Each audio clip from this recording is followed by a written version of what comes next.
ce vendredi, non, pas ce vendredi quand même, de ce lundi, c'est vrai, c'est lundi? C'est lundi. C'est lundi, ouais. Donc de ce lundi 30, on va voir ce qui fait, 30 octobre 2017, on est en 2017, on n'est pas en 2018, hein. Pas encore. Alléluia. Maintenant, on va juste se lever, puis on va prier, et puis on va commencer notre chère étude pour ce soir. Amen. Amen. Qui c'est qui veut prier?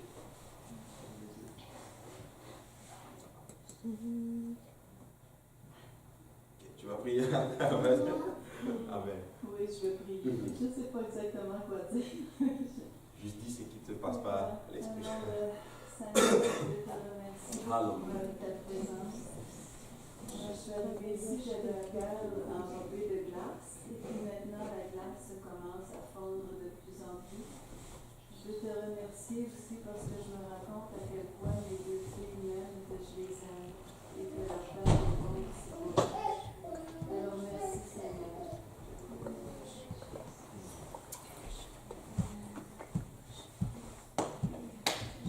Alléluia. Merci Seigneur Jésus. Alléluia. Est-ce qu'on peut battre les mains pour le Seigneur? Alléluia. Alors que la prochaine.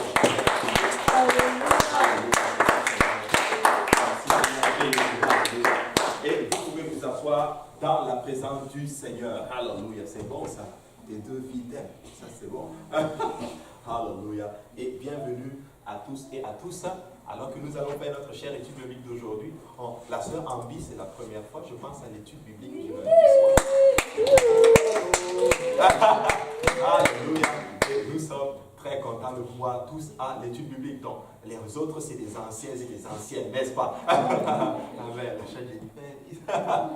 Amen. Donc, vous êtes tous des anciens. Bienvenue à la maison du Seigneur. Alléluia. Nous sommes très, très contents. Et nous allons continuer notre chère étude biblique. Oui. Mais là, qui peut me dire qu'est-ce qu'on avait étudié la semaine passée? Bienvenue, frère Vincent. Amen. Bienvenue. Qui peut me dire qu'est-ce qu'on avait étudié la semaine passée? C'est là-bas. Hein? À l'écran. Ah, c'est à l'écran? Oh.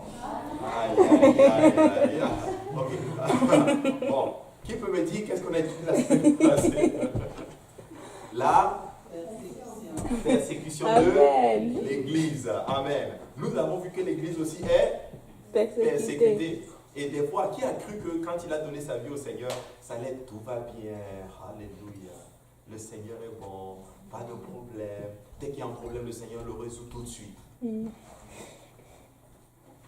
Moi, c'est ce que j'ai cru. Jusqu'à ce que j'arrive dans le Seigneur, et là, je me rends compte que il y a aussi des fois des persécutions. Je ne dis pas que c'est tout le temps des persécutions. Il y a des très, très, très bons moments, alléluia, mais il y a des moments où nous nous battons. Il y a des moments où il y a des moments difficiles qui arrivent, mais nous apprenons en d'autres termes à lutter contre ces moments-là, n'est-ce pas? Amen. Alléluia. Et nous avons parlé d'un personnage particulier qui a subi beaucoup de persécutions. Oui, sœur Clémence? C'était Paul. Qu'est-ce qui était? Paul. Es-tu sûr? Étienne. Étienne. C'était Étienne. En anglais, c'est Stephen. C'est ça? Stephen, voilà. Donc, c'est lui, justement, il a beaucoup souffert. On a vu qu'il a été choisi pour servir aux tables. Mais malgré cela, Étienne, il est sorti pour prêcher la parole du Seigneur. Et on a vu littéralement que, alors qu'il prêchait la parole du Seigneur, la Bible déclare que son visage ressemblait à celui d'un ange. Vous savez, quand tu fais la volonté du Seigneur, tu ressembles à un ange. Amen. Et moi, je suis content de voir des anges ici. Amen. Amen. C'est vrai, quand tu travailles pour le Seigneur, je vous assure, ton visage louis. Rappelez-vous notre cher Moïse, quand il est descendu de la montagne, la Bible déclare qu'on ne pouvait même pas le regarder. Pourquoi? Parce qu'il rayonnait de gloire, la gloire du Seigneur.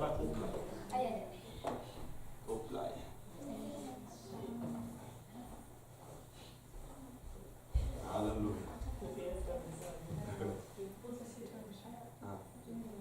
Ça va aller, je pense qu'il y a des lingettes quelque part. Il y a des serviettes. Est-ce que tu peux regarder s'il y a des serviettes? Le Seigneur est bon. Alléluia. Ça c'est Emmanuel, mon fils, quand il voit beaucoup de choses laitiers, il régurgite beaucoup. Mais le Seigneur est bon. Élisée. Donc, nous avons vu, en d'autres termes, qu'il est sorti et il a commencé à évangéliser. Et la Bible enseigne justement qu'on a commencé, en d'autres termes, à le lapider. Pourquoi? Parce qu'il a voulu, en d'autres termes, parler du Seigneur Jésus-Christ. Des fois, vous allez parler de Jésus-Christ, mais on va vous persécuter. Les gens ne veulent pas entendre la parole du Seigneur des fois. Mais vous savez quoi? Nous devons persévérer dans la parole du Seigneur. Maintenant, on va ouvrir la parole du Seigneur alors que notre cher Emmanuel va pour se nettoyer. Alléluia, le Seigneur est bon.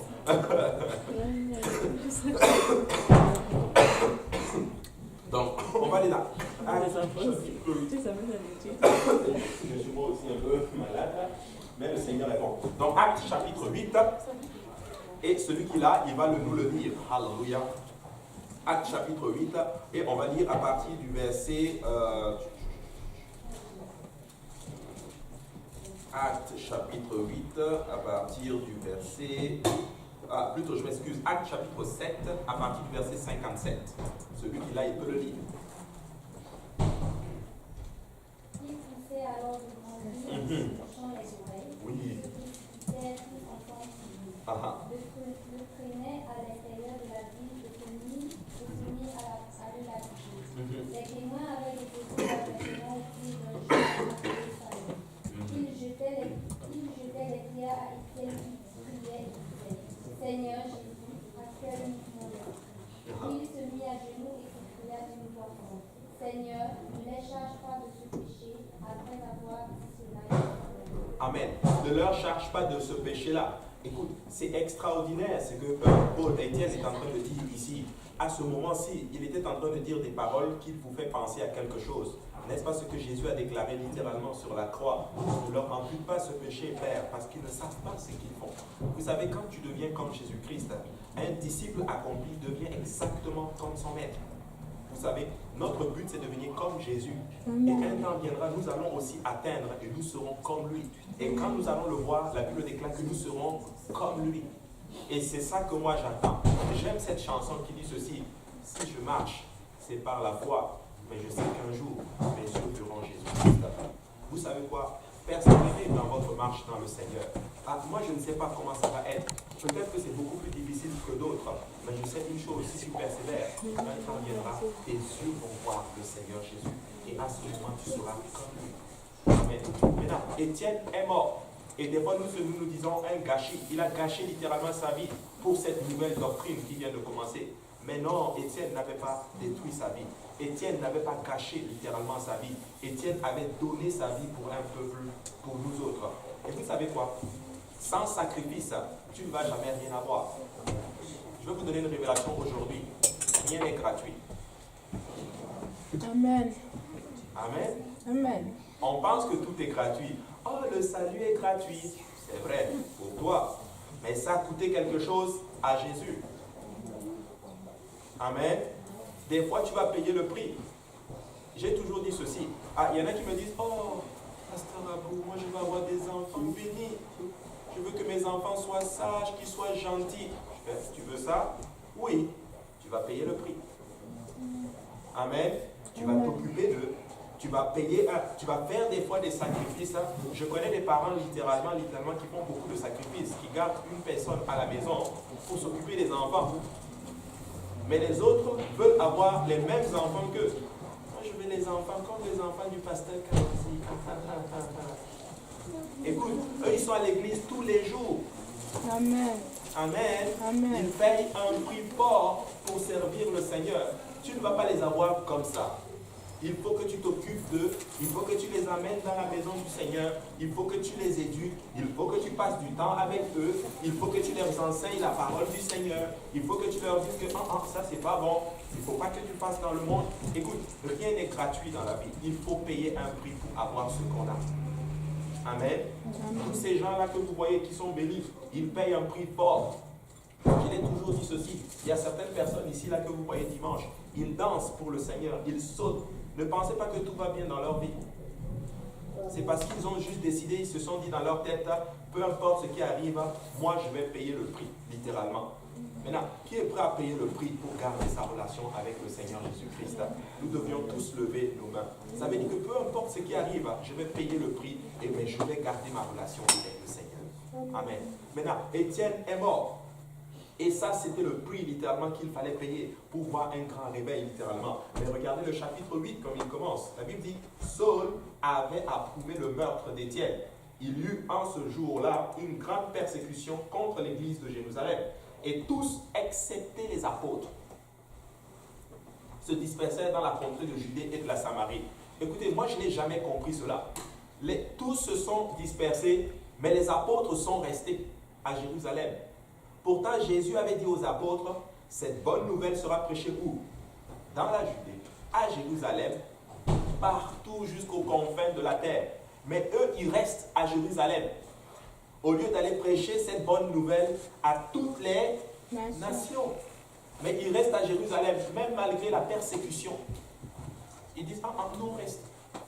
On n'a pas le droit, en d'autres termes, nous, Jésus est venu juste pour nous les Juifs. On va rester à Jérusalem. Écoutez, nous ne devons pas avoir cette pensée. Nous ne devons pas juste rester dans notre coin. Il faut que quelqu'un sorte dehors et aller dire à quelqu'un, hey, il faut que tu serves le Seigneur. Vous vous rendez compte si nous restons tous à l'église entre ces quatre murs? Est-ce que des gens vont venir à l'église? Non. Non. Il faut que quelqu'un aille inviter les gens. Vrai ou faux? Il faut qu'il y ait une évangélisation. Je vais être honnête avec vous. Moi, je ne serais pas dans l'église si quelqu'un ne m'avait pas parlé de l'église. Amen. Ghislaine ne serait pas à l'église si quelqu'un ne lui avait pas parlé de l'église. Vous tous d'ailleurs, peut-être que vous êtes venus, peut-être que vous avez... Certains vont dire, oh, moi je suis venu tout seul, j'ai vu peut-être l'enseigne. C'est vrai, je suis d'accord. Mais écoutez, il y a eu un prix quand même, il y a eu une enseigne quand même quelque part. Quelque chose t'a attiré dans la maison du Seigneur. Donc ce que je veux dire par là, c'est qu'on ne peut juste pas s'asseoir comme cela. Amen. Amen. Il faut se disperser. Il faut aller annoncer cette bonne nouvelle aux autres. Mais les apôtres sont restés. Amen. Les apôtres sont restés. Mais regardez ce que la Bible dit. Moi j'aime beaucoup le verset. Regardez le verset 4. Acte chapitre 8, verset 4. Oui, tu peux le lire. Tu peux le lire quand même. Les croyants qui sont partis de tous les côtés vont d'un endroit à l'autre dans la bonne nouvelle. Philippe va dans une ville de Samarie et là il annonce le Messie. Pause. La Bible dit au verset 4 que ceux qui avaient été dispersés allaient de lieu en lieu annonçant la bonne nouvelle de la parole, littéralement. Hey, il fallait que Étienne meure pour que des gens sortent, qui se dispersent pour aller annoncer la bonne nouvelle aux autres. Peuple de Dieu, nous ne serions pas ici si Étienne n'avait pas donné sa vie.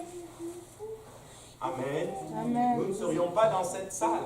Ils sont allés et ils ont commencé à annoncer l'évangile, la bonne nouvelle de notre Seigneur Jésus-Christ. Mais j'aime beaucoup notre cher Philippe. La Bible dit que Philippe est descendu où? En Samarie.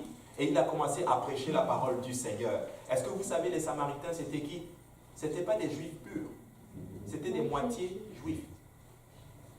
Amen. Amen. Personne ne voulait descendre là-bas. Même pas l'apôtre Pierre, qui a prêché le jour de la Pentecôte. Oh, cette bonne nouvelle, elle est pour vous, pour vos enfants et pour tous ceux qui sont au loin. Yeah, alléluia, bravo Pierre, tu as bien prêché. Mais il est resté. Il n'était pas capable de dire, ok, on va envoyer des jeunes missionnaires. Amen. Écoutez, nous devons être une église qui envoie des gens. Amen. Amen. Amen. Nous ne devons pas être une église qui veut garder les gens. Nous devons être une église qui envoie les gens. Voilà pourquoi vous allez voir la vision de l'église ici. Ce n'est pas... C'est avoir des églises un peu partout. Amen. Je suis rend grâce à Dieu pour Saint-Michel, Montréal-Nord, Hochelaga. Et bientôt, vous allez voir des groupes de points de prédication qui vont commencer un peu partout. Amen. Parce que nous voulons atteindre tout le monde. Amen. Amen. Nous voulons atteindre tout le monde. Et devinez qui est-ce qui va utiliser? Nous autres. Oui, c'est vous qui va utiliser. Amen. Amen. Je suis sûr qu'il y en a qui se disent, moi? Mais oui, toi. C'est toi qui va utiliser pour le faire. Écoutez, vous pouvez tous enseigner une étude biblique. Des fois, ça commence juste comme cela. Une étude biblique dans une maison, ça peut grandir, un point de prédication commence.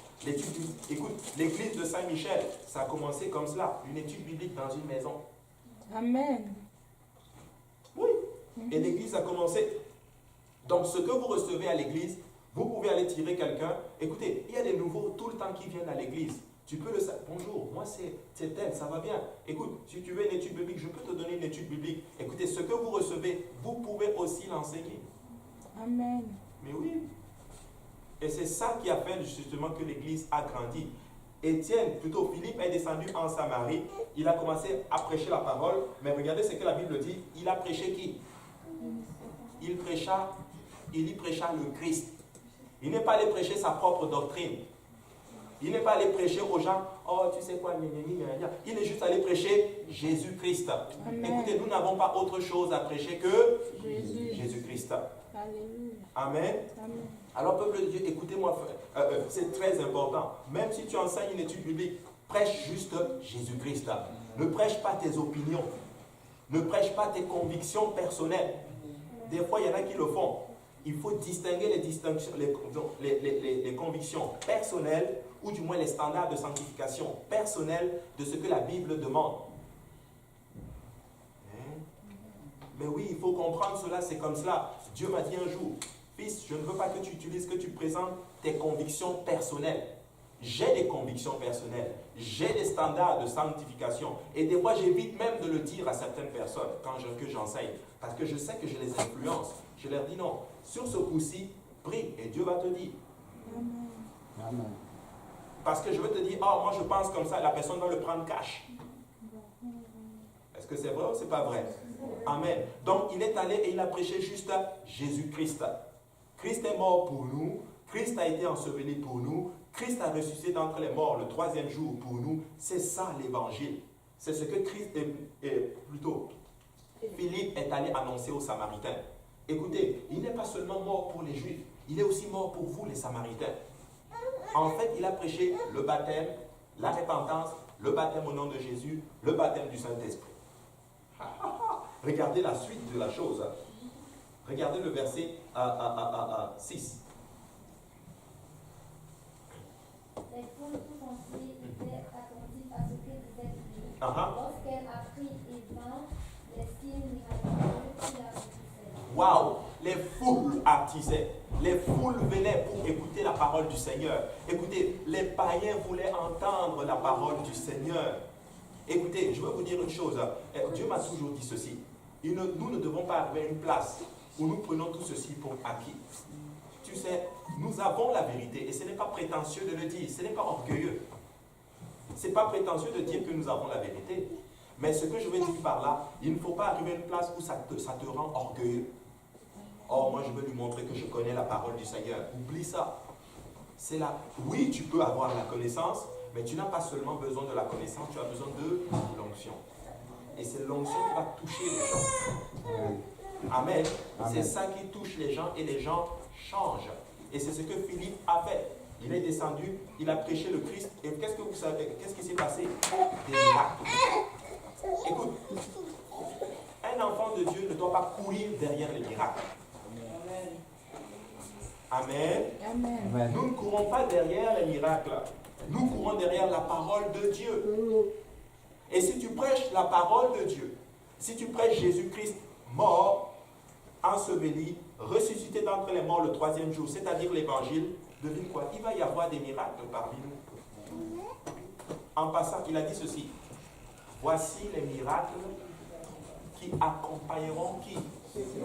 Ceux qui auront cru. Ah, je rends grâce à Dieu, la Samarie a cru. Et voici les miracles qui les ont accompagnés. Amen. Un enfant de Dieu ne court pas derrière les miracles courent derrière un enfant de Dieu. Amen. Alors on n'arrive pas à une place où tu juges une personne à travers les miracles qu'il fait. Tu dois juger à travers la parole de Dieu, ce qu'il prêche. Est-ce que c'est dans la parole du Seigneur? Et ça, c'est très important, peuple de Dieu. Amen. Il a prêché, la Samarie a couru, ils ont reçu la parole du Seigneur. Maintenant, regardez ce que la Bible dit. Des esprits impurs sortaient de plusieurs démoniaques, en poussant des cris, et beaucoup de paralytiques et de boiteuses furent guéris. Et il y eut une grande joie dans la ville. Tu sais, si tu veux qu'il y ait la joie, Il faut prêcher l'évangile. Amen. Il va y avoir la joie parmi nous quand on prêche l'évangile. Regardez le verset 9. Bon, on va sauter cette partie-là, mais regardez le verset 14. Les apôtres qui étaient à Jérusalem apprirent que les habitants de la Samarie avaient fait un bon accueil à la parole de Dieu, et ils leur envoyaient Pierre et Jean. Pause. Ça là, ça m'a toujours frappé. Vous êtes restés à Jérusalem. La persécution est arrivée. Philippe est allé prêcher la parole du Seigneur. Quand ils ont entendu que il y a un réveil, ils disent ok, bon, Pierre et Jean, allez-y. Et le chemin est fait. Allez-y. Qu'est-ce que vous avez attendu? Pourquoi vous n'êtes pas allé dès le départ? Ou du moins, pourquoi vous n'avez pas envoyé des gens pour le faire? Ce n'est pas bien grave ce que je suis en train de dire. Je ne suis pas en train d'accuser les apôtres, mais je suis juste en train de dire que vous savez quoi, c'est des hommes comme nous, qui font des mêmes erreurs comme nous. Dans leur tête, ils avaient encore la pensée religieuse. La pensée d'un vrai juif. C'est juste pour nous. Vous savez, ce n'est pas juste pour nous. C'est aussi pour les autres. Amen. Voilà pourquoi, dans le réveil, nous devons avoir le sacrifice. Vous savez, Dieu va envoyer beaucoup de personnes ici à l'église. Amen. Amen. Dieu va envoyer il va envoyer beaucoup de personnes.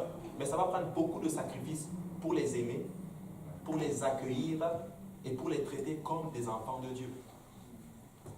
Mais oui, Amen. si nous n'avons pas ce cœur, Dieu ne va pas envoyer les gens. Je vous dis, on n'est pas prêt. Si on n'a pas les cœurs pour aimer les gens qui vont venir ici à l'église, que ce soit les itinérants là, je suis d'accord avec vous. C'est des itinérants. Il faut les aimer. Si tu ne les aimes pas, oublie ça. Dieu ne va pas être content de nous. Amen. Amen. C'est ça le réveil. Il y aura beaucoup de choses, il y aura beaucoup de troubles, beaucoup de secousses, mais ça va prendre qu'on va devoir s'aimer des fois. Ce que je vois dans cette lecture, c'est que des fois, les personnes comprennent comment Dieu veut utiliser ses enfants pour accomplir quelque chose. C'est peut-être pas à travers une personne comme ça. C'est peut-être quelqu'un d'effacé. Donc on choisit. C'est pour ça que c'est Philippe, qu'on ne connaît pas trop, c'est Philippe qui a été, c'était peut-être aussi la décision de Dieu de faire ça.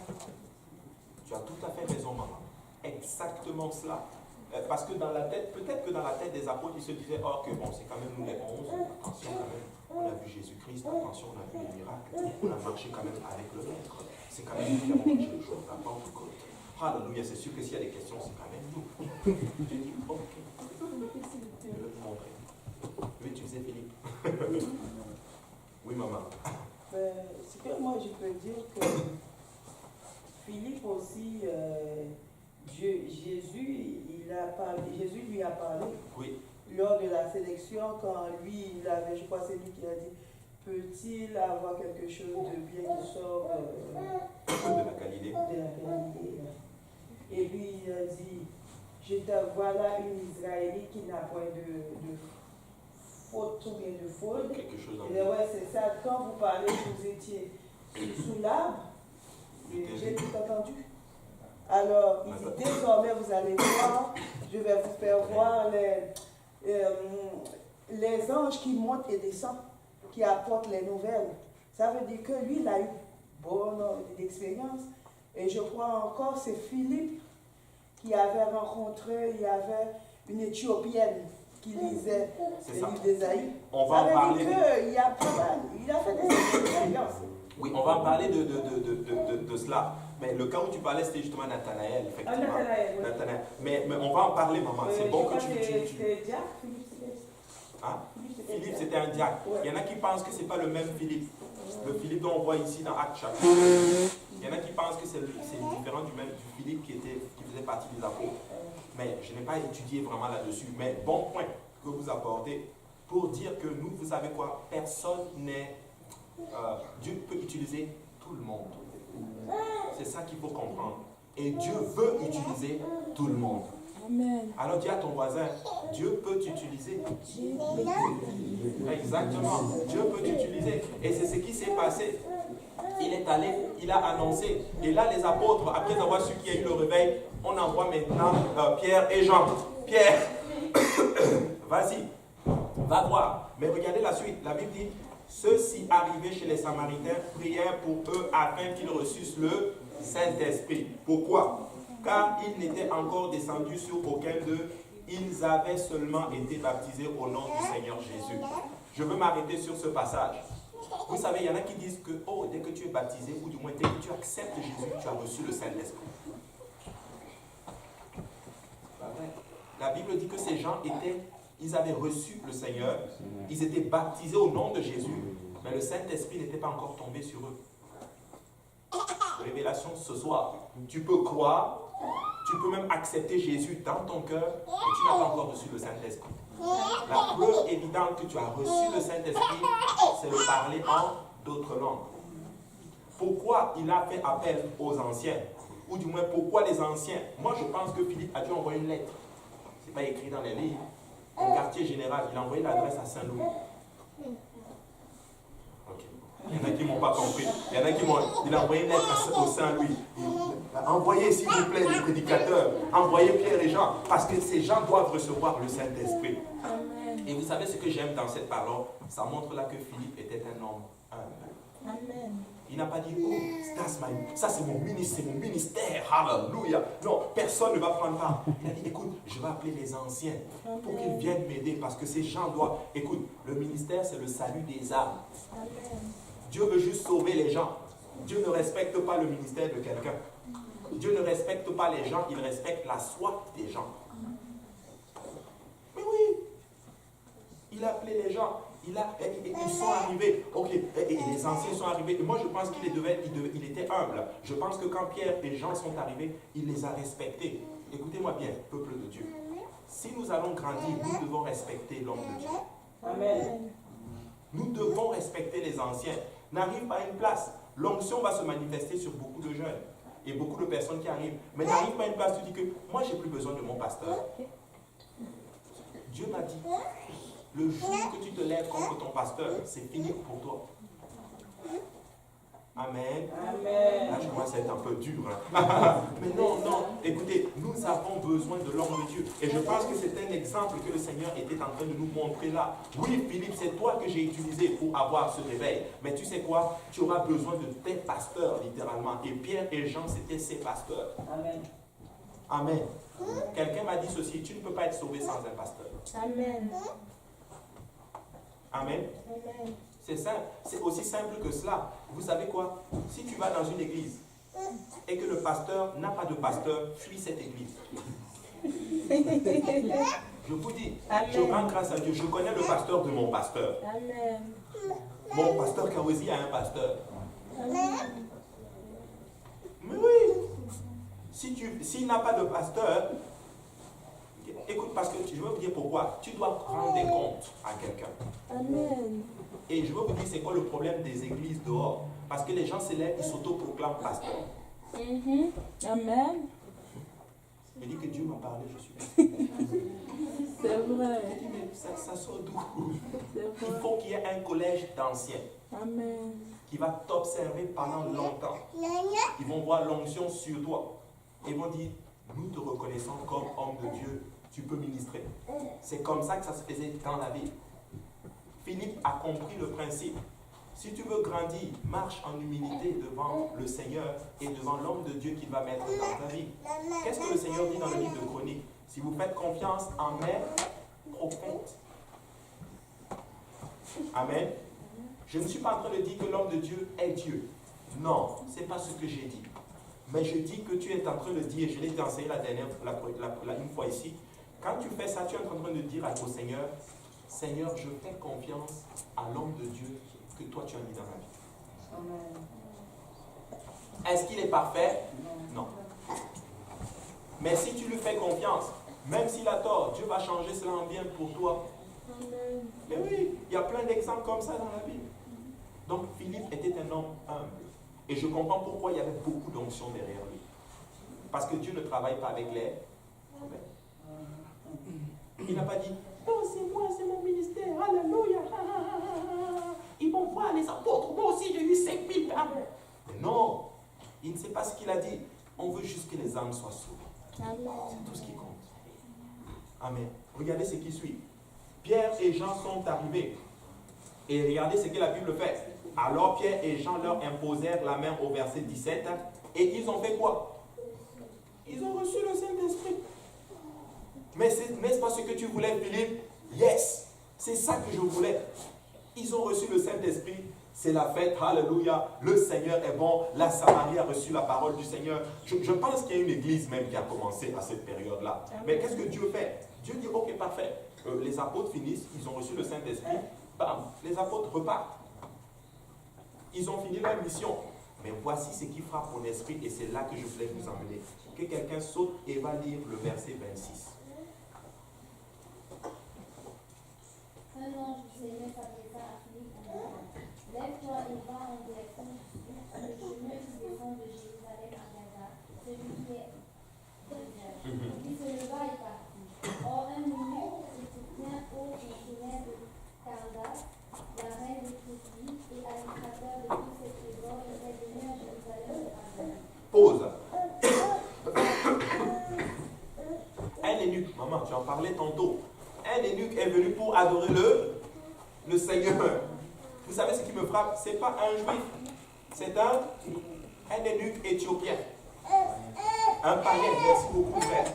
C'est-à-dire un homme juif. Maintenant, qui peut faire la distance depuis l'Éthiopie à Addis Abeba jusqu'à Jérusalem? Ça, c'est de l'Asie, du Moyen-Orient. Quasiment, c'est de l'Afrique. De l'Afrique jusqu'au Moyen-Orient. Il est venu en char. C'était des jours, littéralement, de voyage. Il a quitté son pays. C'était un ministre. Hein. La Bible dit que c'était un ministre de la reine. Il a quitté le voyage. Il a fait le voyage pour venir adorer le Seigneur. Mais je vais vous choquer, peuple de Dieu. Est-ce que vous savez que selon la loi, un païen n'a pas le droit de rentrer dans le temple? Moi, je pense qu'il a fait tout ce voyage et il est resté juste dans la cour.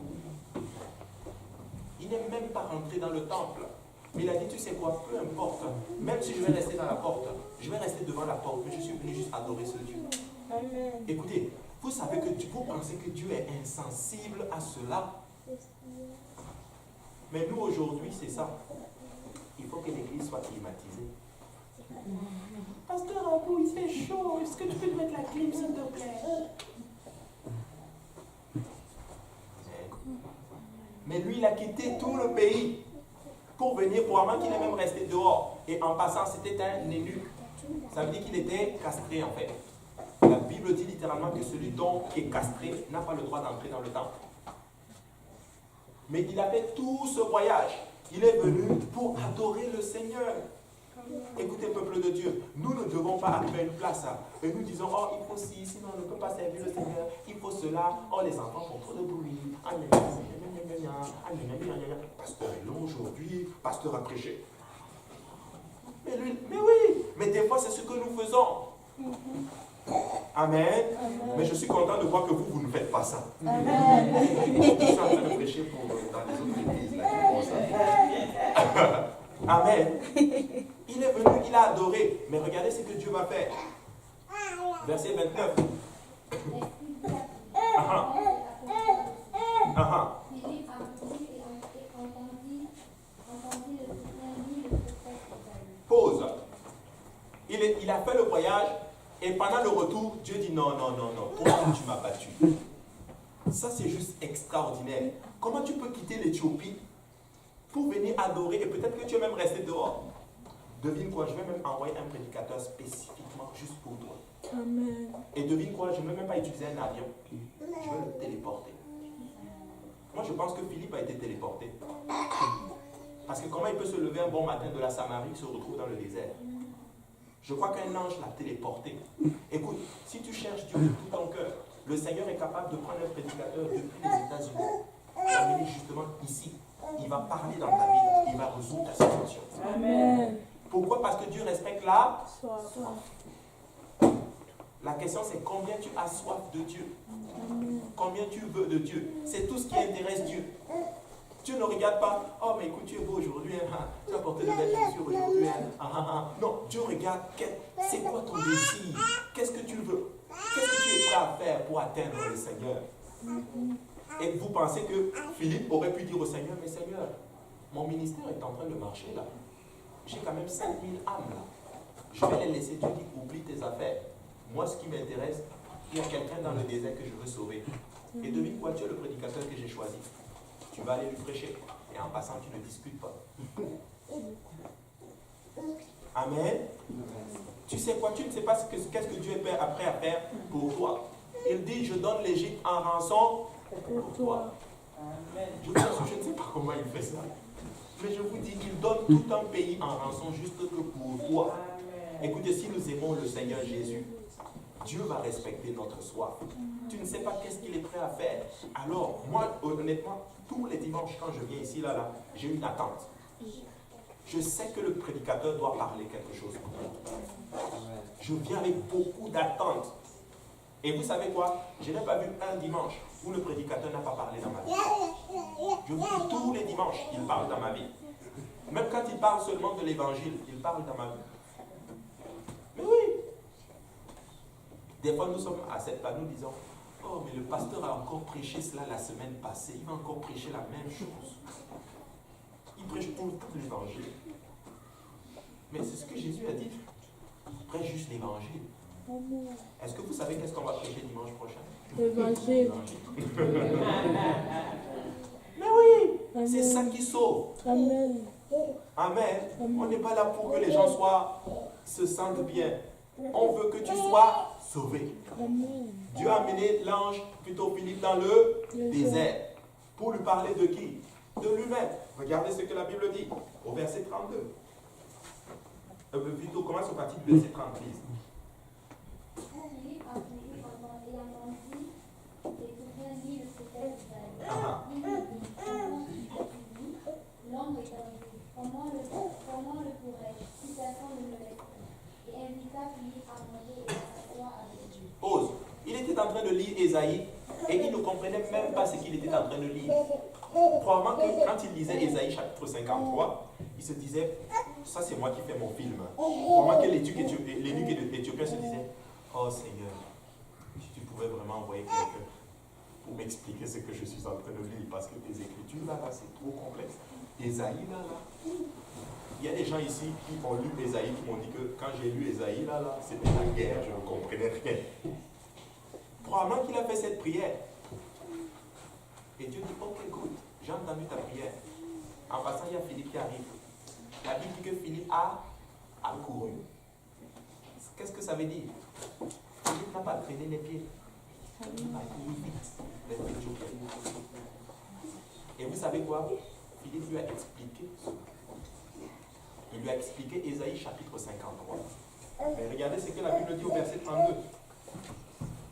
Le passage qui lisait les textes. Il a été conduit comme une brebis à l'abattoir et pareil à un agneau muet devant celui qui le tond, il n'ouvre pas la bouche. Dans son humiliation, la justice lui a été refusée et sa génération qui en parlera. En effet, sa vie a été supprimée de la terre. L'unique diable, je t'en prie, à propos de qui le prophète dit cela, est-ce à propos de lui-même ou de quelqu'un d'autre? Alors Philippe prit la parole et, en partant de ce texte de l'Écriture, il lui annonça la première nouvelle de Jésus. Waouh! Honnêtement là, Philippe est trop fort. Comment tu peux partir de Ésaïe chapitre 53 et tu annonces l'évangile de Jésus-Christ? Par le Saint-Esprit, certes, mais j'ai ma petite idée là-dessus. C'est pas écrit dans les lignes là. Mais j'ai ma petite idée là-dessus. Parce que j'ai lu Ésaïe 53. Ésaïe 53 parle de quoi? La souffrance de Jésus-Christ. Mais comment tu peux passer de Ésaïe 53 là pour parler de l'évangile? Ça frappait souvent ma tête. Mais j'ai ma petite idée là-dessus. Est-ce que vous voulez la savoir? Non, je ne veux pas vous la dire. Ok, je vais vous la dire. Voici ce que je pense. Je pense que Philippe a regardé Ésaïe 53 et il lui a expliqué que, en fait, le prophète Ésaïe était en train de parler d'un certain Jésus. Mais je pense qu'il lui a parlé de la mort de Jésus-Christ, l'ensevelissement et tout. Mais je crois qu'il a fait quelque chose de plus. Ouvre ta Bible, va dans Ésaïe chapitre 53.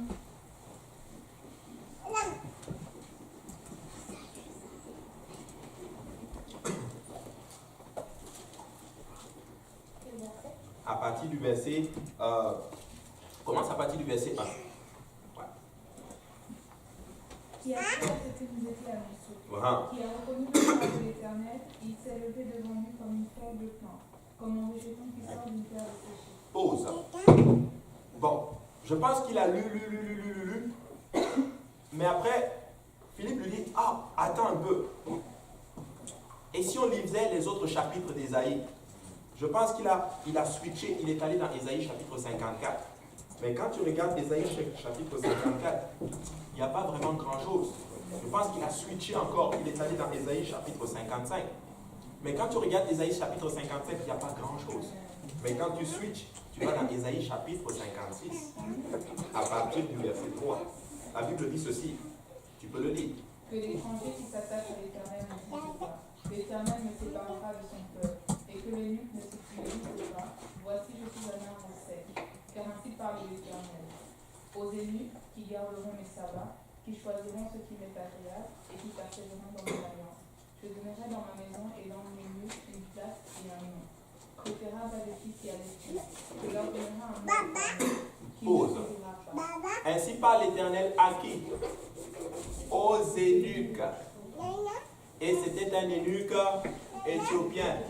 Je pense que, ça c'est moi qui pense, que Philippe a switché jusqu'à Ésaïe 56, lui dit, eunuque, il y a quelque chose pour toi ici. Ésaïe avait déjà prophétisé une parole pour les eunuques. Et j'aime beaucoup, c'était quoi la promesse? Aux eunuques qui garderont mes sabbats. Je leur donnerai quoi? Un nom qui est au-dessus du nom des fils et des filles. De quel nom vous parlez? N'est-ce pas le nom merveilleux? Et la Bible enseigne que quand ils sont arrivés, qu'ils ont vu de l'eau, qu'est-ce que l'eunuque a dit?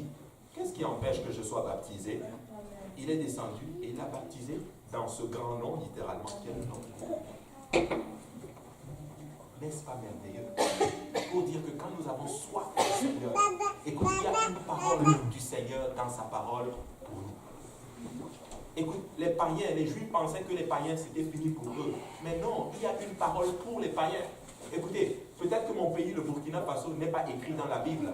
Mais écoutez, le jour de la Pentecôte, le gène là, le Jules l'avait dit, le gène là, était le jour de la Pentecôte. Parce que la Bible dit qu'il y avait des Juifs de toutes les nations. Il y a une parole pour nous. Écoute, même si tu es malade, il y a une parole pour toi. Alors cherche la parole du Seigneur qui traite ta situation. Si tu as un problème financier, prends cette parole-là et parle cette parole et Dieu va te bénir. Si tu as un problème d'angoisse spirituelle, écoutez, prenez cette parole-là. Parlez la parole du Seigneur sur vos situations. C'est bon de prier avec la parole de Dieu. Oui, c'est bon de prier avec la parole du Seigneur. Des fois, tu te dis, non, je ne mourrai pas, je vivrai. Je raconterai même les œuvres de l'Éternel. Tu prends la parole du Seigneur et tu te la dis à toi-même, tu te l'appropries. Tu dis, l'Éternel est mon berger. Je ne manquerai de rien. Il me fait reposer dans le vert. Il me conduit vers les eaux paisibles. Prends ça pour toi. L'Éternel est mon berger. Parce qu'il est mon berger, je ne manquerai de rien. Je vous dis, je ne manquerai de rien. Je ne manquerai pas de quoi manger. Je ne manquerai pas de quoi me vêtir. En fait, je ne manquerai de rien. Qui a déclaré cela? N'est-ce pas David? David était un berger lui-même. Il sait c'est quoi prendre soin des brebis. Et lui-même déclare que l'Éternel est mon berger. Parle la parole du Seigneur sur ta situation. Alléluia. Vous savez, des fois, il y a des moments difficiles. Tu ouvres la Bible là, tu prends ton problème, tu le mets là. Tu ouvres la Bible, tu trouves le problème, la parole du Seigneur. et tu commences à parler la parole du Seigneur sur ta situation. Qu'est-ce qu'il a dit à Ézéchiel? Parle la parole du Seigneur, prophétise la parole du Seigneur sur ses eaux. Pas prophétise tes propres paroles, hein. Prophétise la parole de Dieu. Alléluia. La Bible enseigne, il est descendu et il a baptisé les lieux. Vous vous rendez compte, quelqu'un qui est dans le désert, n'est-ce pas qu'on vous a toujours posé cette question? Mais pasteur, mais s'il n'y a pas d'eau, comment on fait? On est dans le désert. Je vais vous dire ce que je crois. Et ça, c'est moi qui le crois là. C'est pas écrit dans les lignes là. Moi, je crois que Dieu a fait apparaître l'eau. Parce qu'il n'y a pas d'eau dans le désert. Donc, si tu veux être sauvé, Dieu va mettre toutes les conditions. Écoutez, je vais vous raconter une histoire. C'est un personnage que un de nos pasteurs avait essayé de joindre, et de plutôt d'atteindre. Le pasteur lui a prêché la parole du Seigneur pendant longtemps. Il a refusé la parole du Seigneur. Est-ce que vous savez qu'est-ce qui s'est passé? Ce monsieur est tombé et il a été frappé par un cancer. Le cancer a tellement mangé qu'il avait tellement de plaies un peu partout sur tout son corps. Je vous assure, c'était rendu grave. Il s'était retrouvé tout seul littéralement. Il ne pouvait même plus se lever. Et il prend le téléphone, il appelle le pasteur en question. Plusieurs années plus tard, pasteur, peux-tu venir chez moi à la maison? Le pasteur dit, good, pas de problème. Le pasteur arrive. Dès qu'il ouvre la porte, ça sentait déjà mauvais.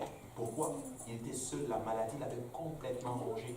Et quand le pasteur l'a vu, le pasteur était complètement dépassé. Mais qu'est-ce qui est arrivé? Le cancer l'avait complètement détruit. Le pasteur, je vais être baptisé au nom de Jésus-Christ. Dans cet état, le pasteur se creuse la tête. Qu'est-ce que je vais faire? Il dit, je veux être baptisé au nom de Jésus. Et là, le pasteur, il se pose la question. Et à un moment donné, il dit ceci, mais pasteur, on peut essayer quelque chose. Tu peux me prendre, tu peux me mettre dans un plastique, tu peux me mettre dans la piscine et tu me baptises quand même au nom de Jésus-Christ.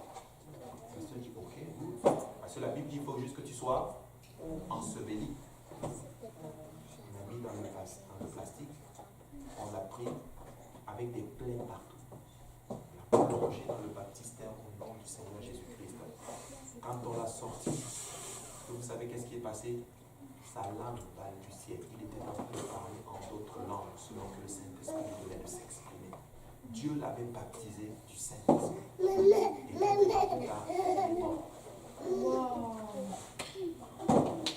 Et vous pensez que Dieu ne peut pas sauver les gens? Dieu peut sauver tout le monde. Tout le monde. J'ai moi-même fait l'expérience. C'est une personne que j'ai enseigné la parole du Seigneur. Il était atteint d'un cancer. Écoutez, ce personnage, nous avons essayé de l'atteindre pendant longtemps. À ce moment-là, ça allait bien dans sa vie. Je vous dis, il avait de l'argent. Beaucoup d'argent. C'était un homme fort. Il était jeune. Frère. Il venait juste de se marier. Il mangeait la vie comme il trompait tout le monde dans sa femme.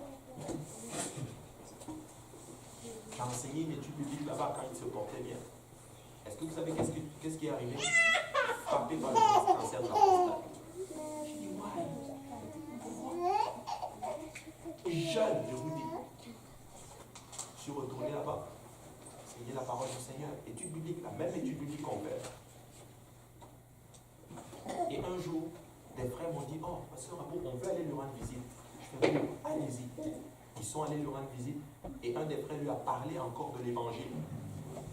Je vous dis qu'il était dans un fauteuil roulant. Avant qu'il ne parte, vous savez qu'est-ce qu'il a dit? Je veux me faire baptiser au nom de Jésus-Christ. Maintenant, là c'est plus compliqué maintenant. Là. Sa femme ne voulait pas dire à sa femme, donne-leur les clés. Si toi tu ne peux pas conduire, il y a un des frères qui conduit. Ils l'ont conduit, ils l'ont emmené où? À Saint-Laurent. Pasteur Serge l'a baptisé au nom du Seigneur Jésus-Christ. Quand il est sorti de l'eau, il vomissait littéralement. Je vous dis, la semaine qui suivait, on a fait l'étude biblique. Est-ce que tu veux recevoir le Saint-Esprit? Oui. On prie pour lui, boum, Dieu le remplit du Saint-Esprit.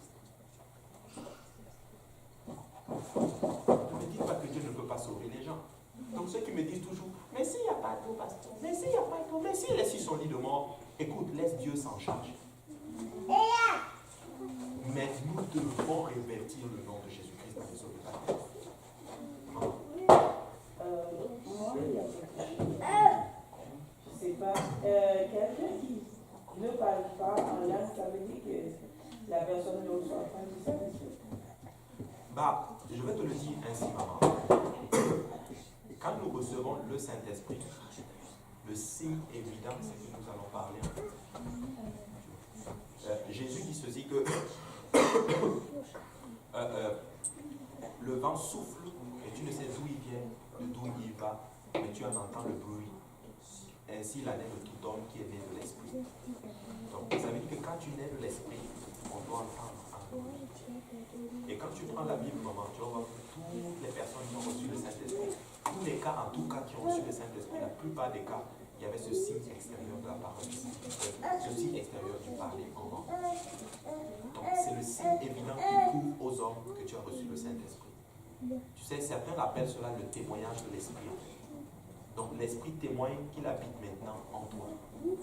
Parce que regarde, maman, si on prie pour toi, ok, comment je saurais que tu as reçu le Saint-Esprit, moi en tant qu'humain? Donc Dieu dit, je vais donner un témoignage à l'Église. Ce témoignage de l'Église, nous allons entendre ce bruit. Tu vois, regarde, le jour de la Pentecôte, les apôtres parlent en langue. Amen. Acte chapitre 10, Corneille et sa famille parlent en langue. Acte chapitre 19, les disciples, ils parlent en langue. Tu vois. Donc, c'est le signe évident qui montre que nous l'avons. Tu vois. C'est le signe évident qui montre que nous l'avons. Dans le cas de l'énigme, ce n'est pas écrit. Mais je sais qu'il a reçu le Saint-Esprit parce que la Bible dit qu'il est parti étant joyeux. La Bible dit que la joie du Seigneur est répandue dans nos cœurs par le Saint-Esprit. Donc, c'est un peu ça. Oui, frère. Juste pour compléter, si on regarde l'expérience de Corneille, si on voit Acte 10, 45 et 46, tu peux le lire. Oui, Acte 10, 45 et 46.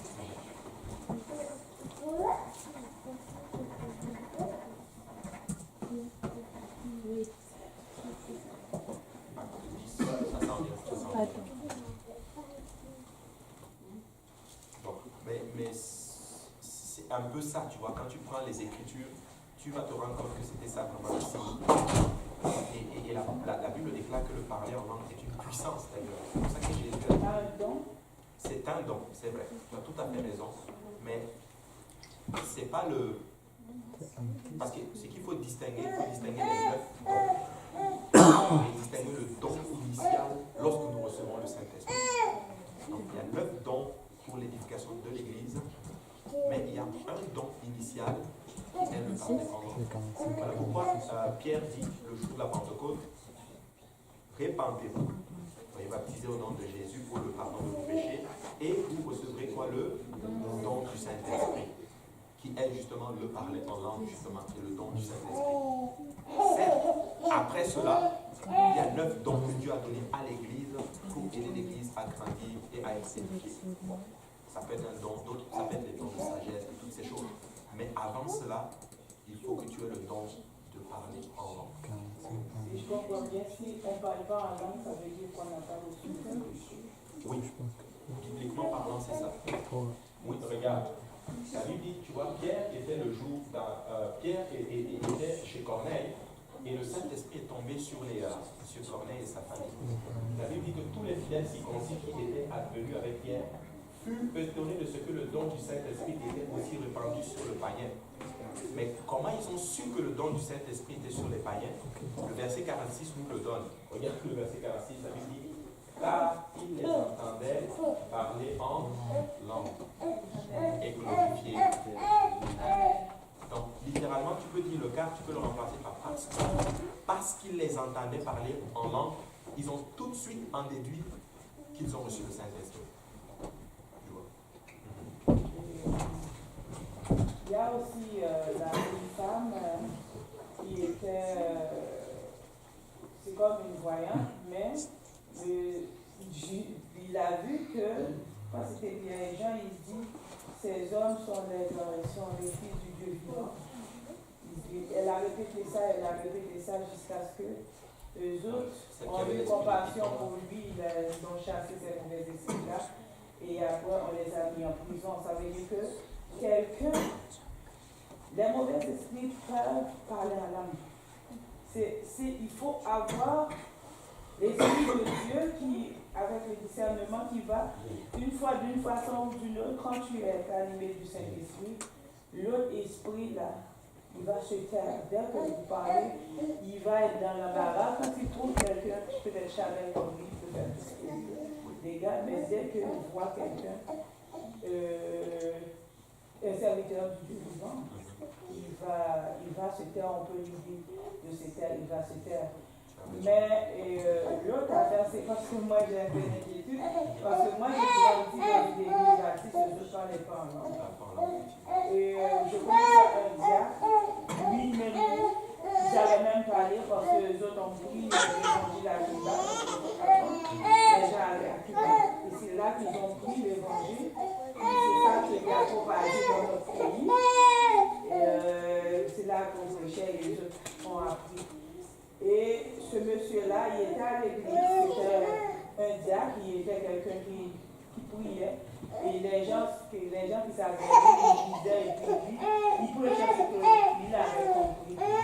Et il y avait quelqu'un qui, comme je veux dire, en voyant que les gens consultaient tout le temps, il y avait un problème, il était parti à la toilette parce que la toilette était détachée de la maison. Et à son retour, il ne voyait plus rien. Et il ne pouvait pas marcher pour rentrer à la maison, il l'a appelé pour venir le chercher. Il a passé des jours, il ne voyait pas, il dit peut-être j'ai pas bien, peut-être j'ai pas respecté toutes les normes. Alors ils ont fait des fêtes pour ces affaires-là, ces esprits-là. Ça n'a rien, ils ont appelé d'autres plus forts et ils n'ont rien donné. Donc ils ont décidé, comme l'église est toujours le dernier recours, alors ils ont fait appel au pasteur. Et le pasteur l'a envoyé ce diacre-là. Il allait prier. Et ce jour-là, aussitôt qu'il a prié pour le monsieur, il a retrouvé ça avec la vue. Et c'est à cause de lui, tous ces enfants, tous ceux qui l'ont représenté sont venus à Dieu. Et ensuite, encore, il y avait une petite fille qui restait, on parlait d'une petite fille qui restait chez quelqu'un en domesticité, puisque la famille était chrétienne, la petite fille était aussi, mais on l'a envoyé chercher du gaz, quelque chose pour allumer la lampe parce qu'il manquait. Je crois une affaire de kérosine, en tout cas, je ne sais pas le nom du produit pour mettre. Alors, pour la lampe, la petite fille est partie entre peut-être 6-7 heures pour aller chez le voisin. À son retour, et puis il y avait des gens qui pratiquaient ça, c'était un peu noir. La petite fille, il y avait le chef des sorciers qui voyait la petite fille comme un feu. Et puis il disait à toutes les autres, la coucher par terre, hein, parce que ce qu'il a vu, c'est trop fort. Et puis mais il y avait un qui était au commencement, là, il commence à se faire initier. Alors il dit, moi je veux voir, qu'est-ce qui se passe? On nous a couché, n'ouvre pas nos yeux, il a ouvert ses yeux dans la tête. Il a vu que c'est la petite qui avait entre 10 ans comme ça. Il dit, oh, la petite de mes seins, c'est elle qui doit faire. Aussitôt, il a laissé la croyance. Mais la petite fille parle, c'est ça que je dis. Ton enfant, même s'il ne parle pas en langue, l'enfant a des yeux. Moi-même, je crois, le Saint-Esprit habite en l'enfant. Je comprends ton point. Je veux juste expliquer quelque chose. Tu as évoqué beaucoup de points très intéressants. Parce que, tu sais, des fois, tu n'as pas besoin vraiment d'être baptisé du Saint-Esprit pour performer des miracles. Regarde, les apôtres ont fait des miracles quand Jésus était avec eux. Ils n'avaient aucun miracle. Ils ont chassé les démons, ils ont fait toutes ces choses. Mais comme je dis, ce n'est pas les miracles qu'on regarde pour dire qu'on va aller sur la bonne voie. Il faut regarder que disent les Écritures. Exact. Que disent les Écritures en ce qui concerne. Oui, la petite fille avait un feu qui l'a... Et je crois littéralement que le Seigneur la protège. Comme ce diacre en question, le Seigneur le protège. Mais s'il meurt, parce que la Bible dit que c'est le Saint-Esprit qui habite en nous, qui va nous ressusciter comme ça a ressuscité notre Seigneur Jésus-Christ lui-même. Donc, quand tu regardes la Bible, voilà pourquoi il dit, vous serez baptisés littéralement du Saint-Esprit. Mais quand tu regardes les signes évidents qui prouvent que quelqu'un a le Saint-Esprit, c'est littéralement le parler en langue. Je veux juste qu'on regarde un passage ensemble, et je vais prendre la question du Père aussi. J'aimerais juste que tu me montres Actes chapitre 19. Peut-être que ça va t'aider à résoudre un peu la question. Mais une autre chose aussi que je veux que tu comprennes, maman, c'est que oui, c'est vrai, tu as grandi par exemple dans un contexte baptiste. Mais aujourd'hui, par exemple, Dieu est en train de te montrer comme quelque chose d'autre au niveau, littéralement, tu vois. C'est pas que tout ce que tu as enseigné est faux, que ton bagage est faux. Non. C'est que tu as eu un bagage et aujourd'hui, Dieu est en train de te montrer une autre révélation. Tu vois. Maintenant, regarde ce que la Bible dit dans Actes chapitre 19. La Bible dit pendant qu'Apollos était à Corinthe, Paul, après avoir parcouru les autres provinces de l'Asie, arriva à Éphèse. Et ayant rencontré quelques disciples, il leur dit, avez-vous reçu le Saint-Esprit quand vous avez cru? Tu vois? Et ça, c'est fort comme parole, parce qu'il dit, est-ce que vous avez reçu le Saint-Esprit quand vous avez cru? Donc, tu vois, ils avaient cru déjà. Mais ils n'avaient pas reçu le Saint-Esprit. J'en viens à ton majesté. Mais ils n'avaient pas encore reçu le Saint-Esprit. Donc, ils avaient cru. Donc, comme je dis, tu peux croire sans avoir reçu, sans avoir le Saint-Esprit. La Bible dit, va plus loin. La Bible dit que même les démons croient qu'il y a un seul. Tu vois. Maintenant, qu'est-ce qu'ils disent? Verset 3. Il dit, verset 2 avant, il dit, avez-vous reçu le Saint-Esprit? Ils lui répondirent, nous n'avons même pas entendu dire qu'il y a un Saint-Esprit. Et là, Paul se dit, mais il y a un problème ici. Parce que ces gens sont des disciples déjà. Ils croient en Jésus, en fait, déjà. Et c'est ensuite, tu lis, en fait, tu vas te rendre compte que c'est des disciples d'Apollos, en fait. La Bible dit qu'Apollos était versé dans les Écritures.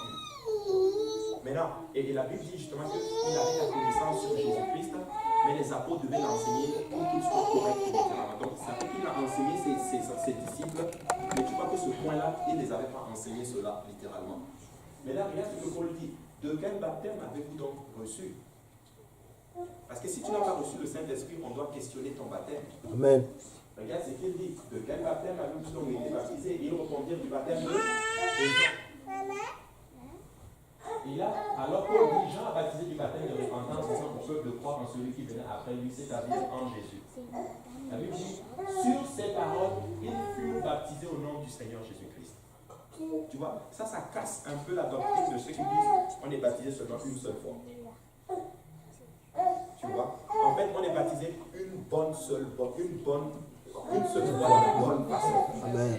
Tu vois, regarde, ils se sont fait, regarde en haut, sur ces paroles, ils furent baptisés. Ils ont été baptisés 2 fois, de la bonne façon. Mais regarde la suite. Lorsque Paul leur eut imposé les mains, le Saint-Esprit vint sur eux et il là. Et il prophétisait. Donc, c'était ça le signe évident. Paul les a vus, Paul aurait pu leur dire, mais c'est correct, ils croient en Jésus, ils ont déjà reçu le Saint-Esprit, tu vois. Mais Paul va plus loin. Paul dit, moi je connais le signe évident. Pour moi, quelqu'un qui a le Saint-Esprit, je dois le voir parler en langue. Paul dit, est-ce que vous avez reçu le Saint-Esprit? On n'a même pas entendu dire qu'il y a le Saint-Esprit. De quel baptême que vous avez reçu? Baptême de Jean. On va vous baptiser de la bonne façon. Baptisé au nom de Jésus, il leur impose les mains et ils reçoivent le Saint-Esprit. Donc à travers ce verset, nous savons que quelqu'un peut recevoir le Saint-Esprit par imposition des mains. Tu vois. Donc, et tu vas voir dans plusieurs cas comme ça, le cas de Corneille, c'est pratiquement la même chose. Donc c'est un don qui est disponible pour tout le monde. Tu peux l'expérimenter. C'est vraiment pour tout le monde. S'il y a quelqu'un qui n'a jamais parlé en langue, tu peux l'expérimenter. C'est vraiment pour tout le monde. Le parler en langue, ce n'est pas quelque chose de mystique. C'est réel. Amen. Juste avant de prendre le frère, avant de prendre une question, et puis je vais répondre à toutes vos questions. Oui. Donc, ce que j'aimerais savoir, quand un homme de Dieu est commencé par parler en langue, comment les autres gens comprennent ce qu'il a? Très bonne question, mon frère. C'est qu'il faut comprendre, la Bible dit ceci. Est-ce que tu peux me donner 1 Corinthiens 14? La Bible dit que celui qui parle en langue, il signifie lui-même, mais la Bible dit que c'est un esprit qui dit des mystères à Dieu, et la Bible va plus loin, la Bible dit que personne ne le comprend. Quel verset? À partir du verset 2. Donc la Bible dit personne ne le comprend. Très bonne question. Mais si le prophète vient pour prophétiser, alors c'est une nouvelle qui va continuer. Alors, comment on va comprendre? J'en viens justement pour pouvoir te l'expliquer. Donc la Bible dit, en effet, celui qui parle en langue ne parle pas aux hommes, mais à Dieu. Car c'est un esprit qui dit des mystères. Tu vois? Et il va plus loin, je pense que c'est écrit quelque part, personne ne le comprend. C'est dans le même verset. Il parle aux hommes, mais personne ne le comprend. Tu vois? Donc, ça, c'est celui qui parle en langue. Maintenant, tu as parlé de prophétie. Si c'est quoi la prophétie? Le même chapitre nous explique c'est quoi la prophétie. La prophétie, c'est que quelqu'un va se lever et il va donner un message à l'église dans la langue des hommes. Celui qui prophétise, il va parler dans la langue des hommes. Exemple, pendant que je suis en train d'enseigner, c'est même écrit. Celui qui prophétise, au contraire, parle aux hommes, les édifie, les exhorte et les console. Donc tu vois là, le but de la prophétie, c'est édifier, exhorter et consoler. Voici le but de la prophétie. Mais il parle à qui? Aux hommes. Donc pendant que je suis en train d'enseigner là, si quelqu'un d'entre vous se lève et veut donner un message à l'église, si tu ne parles en français, tu as prophétisé. Parce que tu as parlé aux hommes dans la langue des hommes. C'est ça la prophétie. Maintenant, le cas que tu soulèves, je vais essayer de traiter cela, c'est que Paul est en train de dire que dans le cas de l'assemblée ici, là, quand quelqu'un se lève et donne un message en langue, à ce moment-là, il faut qu'il y ait un interprète. Ça, c'est dans le cadre de l'assemblée. Amen. Par exemple, on est assis comme ça et c'est déjà arrivé. Pendant que le pasteur prêche, l'Esprit du Seigneur va impressionner quelqu'un et j'ai déjà vu des cas où la personne se lève et il commence à parler en langue. Il faut que quelqu'un à ce moment-là interprète, j'en viens en trois minutes, interprète littéralement le message. Note bien que ce n'est pas une traduction, c'est une interprétation. Donc la personne va dire, le Seigneur dit, voilà, voilà, voilà. Mais si par exemple je m'arrive et que je parle en langue et qu'il n'y a pas d'interprète, je ne défie personne. Mais quand je suis seul, la Bible dit que je parle en langue, je ne parle pas en langue. C'est un esprit que je dis de ministère à Dieu. Donc si tu viens par exemple dimanche et que tu vois par exemple une dame là au coin là, elle est en train de parler à Dieu. Amen. Elle est en train de te parler. Certes, tu entends sans parler en langue, mais ça ne te concerne pas. Amen. On n'a pas besoin d'interprète pour cela. Elle est en train de parler, elle, à Dieu. C'est un esprit qu'elle est en train de dire des mystères à Dieu parce qu'elle ne parle pas aux hommes. Amen. Tu reprends ta question? Oui. Est-ce que c'est quand on baptise qu'on va recevoir le Saint-Esprit? Très bonne question. Pas forcément. Nous pouvons recevoir le Saint-Esprit avant le baptême d'eau. Corneille a reçu le baptême, le Saint-Esprit, avant de se faire baptiser au nom de Jésus-Christ. Et j'ai vu plusieurs personnes ici qui ont reçu le Saint-Esprit avant le baptême d'eau. Tu vois? Donc tu peux être baptisé et ne pas recevoir le Saint-Esprit. Je prends mon cas. J'ai été baptisé, j'ai reçu le Saint-Esprit 2 semaines, 3 semaines avant. Tu vois? Comme j'ai vu des cas où des gens ont reçu le Saint-Esprit dans l'eau. Comme j'ai vu des cas où des gens ont reçu le Saint-Esprit peut-être 2 ans avant. Ils n'avaient pas la révélation sur le... Tu peux même pas avoir la révélation sur le baptême au nom de Jésus et tu reçois quand même le nom du Saint-Esprit. Je veux même te choquer. Il y a des catholiques qui ont le Saint-Esprit. Ils parlent en langue. Des catholiques. Il y a des catholiques charismatiques. Ils parlent en langue plus que toi-même. Je te dis, ils te parlent en langue là. Ils ont juste besoin d'avoir un peu plus qu'on les recadre dans la doctrine. Tu vois? Donc c'est un peu cela qu'il faut comprendre. Donc il faut comprendre le signe évident du Saint-Esprit qui est le parler en langue. Et je comprends. Et j'aime beaucoup ces questions parce que ce qui se passe, c'est que les églises n'enseignent plus le Saint-Esprit. Ils ont peur. Pourquoi? Parce qu'il y a eu beaucoup d'abus. Amen. Et je le conçois, c'est vrai, il y a eu beaucoup d'abus. Mais ce n'est pas parce qu'il y a eu beaucoup d'abus qu'on ne doit plus enseigner la chose. Amen. Et c'est ça qu'il faut comprendre. Je vous donne un exemple. Quelqu'un m'a dit un jour, mais quelqu'un peut parler, peut blasphémer dans le Saint-Esprit. Je dis non. La Bible dit que si ton fils te demande du poisson, est-ce que tu vas lui donner un serpent?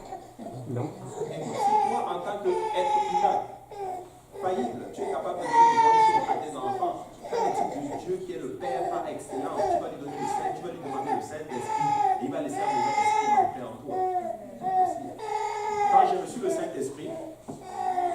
J'ai parlé en langue pendant peut-être une semaine. Mais la semaine qui a suivi, j'ai commencé à douter. Parce que je regardais des vidéos sur YouTube. En passant, ne regardez pas les vidéos sur YouTube tant que ce n'est pas apostolique. Amen. Un monsieur a commencé à faire des vidéos pour dire que tout ce qui est c'est du diable. Et là, j'avais même peur quand j'arrivais à l'église. Des fois, le parler en langue me sortit. Jusqu'à ce que je tombe sur ce passage de Luc qui disait ceci. Et depuis ce jour, j'ai compris, je dis que mon Père qui est Jésus ne va pas permettre qu'un mauvais esprit l'utilise. Je ne suis pas en train de blasphémer contre mon Père, je suis en train de louer mon Dieu. Je vais faire rouler le parler. Depuis ce jour, ma vie n'a plus jamais été la même. Je parle en langue, comme Paul le dit, je parle en langue plus que vous tous. C'est ce que Paul dit. Vous devez parler en langue, il ne faut pas avoir peur. Tu ne blasphèmes pas contre ton Père. Tu es en train de dire de grandes choses. Voilà pourquoi le diable ne veut pas que tu parles en langue. Parce qu'il sait qu'en parlant en langue, c'est une puissance extraordinaire. Tu te rends compte, la Bible dit que tu es en train de dire des mystères à Dieu. Un mystère, c'est une vérité cachée. Amen. Que même le diable ne peut pas saisir. Amen. Alléluia. C'est très important. C'est très important. Parler en langue, peuple de Dieu. Parler en langue. Maintenant, ce n'est pas parce qu'il y a eu les erreurs qu'on ne va plus enseigner sur le Saint-Esprit, qu'on ne doit plus enseigner sur les dons de l'Esprit. Il y a eu beaucoup d'erreurs, c'est vrai. Mais vous savez quoi? Nous n'allons pas faire ces erreurs-là. Nous allons enseigner sur le Saint-Esprit. Parce qu'il y a beaucoup d'entre vous qui vous avez les dons spirituels, mais certains d'entre vous ont peur de les exercer. Je sais même des fois que pendant qu'il y a la prédication, certains d'entre vous voulez donner des messages en langue, mais vous avez peur. Oui, je le sais. Oh non, qu'est-ce qu'on va dire de moi? Oh, mais qu'est-ce qu'on va penser de moi? Écoute, donne ton message en langue. Si tu fais des erreurs, on va le mettre à la poubelle. Qu'est-ce que Paul dit? Retenez ce qui est bon. Si tu te lèves, tu veux donner un message, tu ressens, ça donne un message, donne le message en langue. Si tu ne le donnes pas, devine, Dieu va utiliser quelqu'un d'autre. Amen. C'est important. Justine a levé sa main, dit, et puis j'en viens. Donc, je crois que Justine, ensuite Clémence. Tu as répondu. J'ai répondu à ta question. Merci. Ah, déjà bien. Oui, Justine. Moi, honnêtement, je comprends rien de tout ça. J'aime beaucoup ton métier. Comment? Ce que je comprends pas, si j'ai bien saisi, Jésus, l'Esprit Saint, ça fait une personne. Jésus, c'est le Saint-Esprit. Jésus, c'est Dieu. Bon. Alors, si moi je suis Dieu, ça ne veut pas dire que je suis l'Esprit Saint. Si tu pries Dieu, ça veut dire que tu es en train de prier l'Esprit Saint. Ça veut dire la même chose que tu es en train de prier Jésus. Parce que Jésus, en fait, il est le Père, il est Dieu, et il est en même temps le Saint-Esprit. C'est Dieu, voilà. Alors pourquoi, si on sent la présence de Dieu, c'est pas l'Esprit Saint? Si, c'est juste une façon de parler, maman. Si tu dis, par exemple, quand tu ressens, quand je peux dire, par exemple, oh, je ressens la présence du Seigneur aujourd'hui. Façon de parler, n'est-ce pas? Mais quand je peux dire, je ressens la présence de Jésus aujourd'hui. Parce que je vais vous expliquer cela. Pour comprendre la notion de la divinité, Dieu est esprit physiquement. Amen. Amen. Amen. Dieu est esprit. Mais Dieu est aussi moralement saint. Donc c'est les deux attributs fondamentaux de Dieu qu'on met ensemble. Voilà pourquoi on appelle le Saint-Esprit. Maintenant, le Saint-Esprit, c'est lui qui a tout créé. C'est lui le Dieu tout-puissant. Maintenant, ce Saint-Esprit, parce qu'il a créé tout le monde, on l'appelle le Père. Tu vois? Donc, en fait, si tu veux, c'est comme un Dieu qui est notre Père, en fait. C'est-à-dire qu'il a plusieurs rôles. C'est comme moi, tu me vois, je suis pasteur, mais je suis aussi Père. Est-ce que ça fait deux personnes? Tu vois? Je suis aussi Père. Je ne suis pas seulement papa, je suis aussi époux. Ma chère et tendre épouse est juste au sous-sol. Amen. Et je suis aussi, j'ai d'autres fonctions, tu vois. C'est la même chose avec Dieu. Il est Saint-Esprit, mais comme il a tout créé, on l'appelle le Père. Mais tu sais quoi? Il nous aimait tellement qu'il ne pouvait pas nous laisser dans notre péché. Tu sais ce qu'il a fait?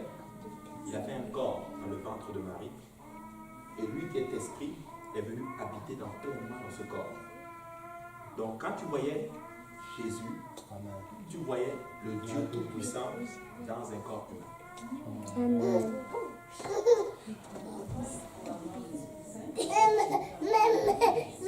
Très bonne question. Quand on dit je reçois le Saint-Esprit, c'est une façon de parler. Par exemple, je vais t'expliquer cela d'une façon simple. Si je dis par exemple, waouh, l'étude biblique c'était très bien aujourd'hui, nous avons senti la présence du Seigneur parmi nous. Vous comprenez dans votre tête que je suis en train de parler d'une action spirituelle. Mais j'aurais pu dire ceci, waouh, l'étude biblique était bien aujourd'hui. Nous avons senti la présence de Jésus-Christ. Mais quand je dis cela dans ta tête, si je dis Jésus-Christ est parmi nous, tu vas juste te tourner parce que dans ta tête, c'est plus une forme physique, littéralement, humaine que tu vois dans ta tête. Mais il faut juste comprendre que c'est juste des terminologies. Donc, pour ne pas que tu sois trompé dans ton esprit, on va dire le Seigneur est parmi nous aujourd'hui. Tu comprends automatiquement que c'est une présence spirituelle. Une présence que l'œil humain ne peut pas voir. Tu vois? Donc c'est ça qu'il faut comprendre dans notre thème, dans la notion de la difficulté. Maintenant, on dit ceci. Il a reçu le Saint-Esprit. Voilà. C'est une terminologie, je peux dire que c'est une action spirituelle. J'aurais pu dire, waouh, il a reçu Jésus-Christ. Mais si je dis ça dans ta tête, tu vas dire, oh, comment un être humain peut entrer dans une personne? Non, tu vois, c'est des terminologies. Quand on dit le Saint-Esprit, on est en train de parler de Jésus-Christ lui-même, mais dans une action que l'œil humain ne peut pas voir. Mais quand je dis Jésus-Christ, des fois, je vais parler du Saint-Esprit dans le corps humain. Tu comprends? Donc, c'est des terminologies. Maintenant, voici comment il faut comprendre. Dans sa relation avec l'humanité, il est notre Père. Pour le sauver, il est venu dans la chair. Mais dans la consolation, il est esprit. Tu vois? Donc, c'est trois fonctions, mais ce n'est pas trois personnes. Amen. Tu vois? C'est ça qu'il faut comprendre. C'est trois fonctions. Regardez, moi, j'ai plusieurs fonctions en même temps. Je suis papa, je suis pasteur, je suis employé et je suis époux en même temps. Mais j'ai un nom. C'est Abou. Quand vous dites Abou, vous êtes en train de dire le pasteur, le mari de la sœur Alice, le papa de Élisée, Franchi et Magriel, le travailleur, tout ce que vous voulez. Et le frère de la sœur Nadira. Amen. Celui qui vient du Burkina Faso. Et qui est en direction vers Jérusalem. Amen. Donc vous pouvez voir cela comme cela. Maintenant, quand je dis Jésus-Christ, tu peux dire, oh, le Père éternel, le Saint-Esprit, celui qui est venu dans la chair, le Prince de la paix, Jéhovah Jireh, Jéhovah Rapha. Tout ça, c'est Jésus-Christ. Amen. Amen. Quand on parle de quand il est venu dans la chair, on parle du Fils. Oui, d'où le terme du Fils. Quand on dit le Fils, c'est juste à la chair. Le Fils n'est pas Dieu. Amen. Tu vois, tu ne verras jamais dans la Bible le terme Dieu le Fils. Mais tu verras le Fils de Dieu. Tu vois, il faut comprendre ces termes-là. C'est la chair, tu vois. Mais pour comprendre qui est Dieu, Dieu n'est pas un homme pour se repentir, pour mentir, ni le Fils de l'homme pour se repentir. Dieu n'est pas un homme. Dieu est esprit. Mais Dieu peut se manifester comme un homme pour la rédemption de sa créature. Amen. Quelqu'un d'autre avait levé. Je pense qu'on va prendre, je vais prendre les questions, je vais mettre l'étude en stand-by, mais on va faire des questions aujourd'hui parce que je pense que c'est important quand même. Good.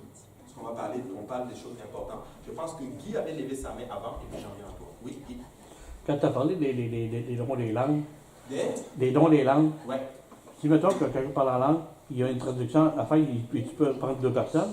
Oui, ça Ouais. va arriver. Comme mettons, quand tu parles en langue, mettons, moi, je peux faire la traduction de ce que tu as dit en langue. L'introduction, tu veux dire? Ouais, parce que c'est en langue. Moi, je mettons qu'il m'utilise comme pour faire une traduction, traduire ce que tu as dit. C'est vrai. OK. Exactement. Tu as tout à fait raison, frère Guy. Bon point. Effectivement. Des fois, ça peut être même plusieurs personnes qui... Ouais, c'est ça, ouais. C'est une façon de parler que j'ai dit, là. Exactement, c'est bon. C'est bon.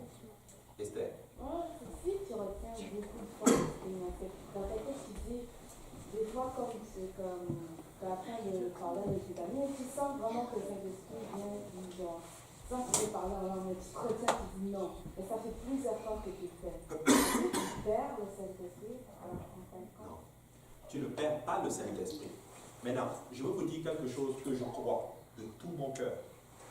Je crois que tu peux perdre un bon. Merci beaucoup. Que le Seigneur te bénisse.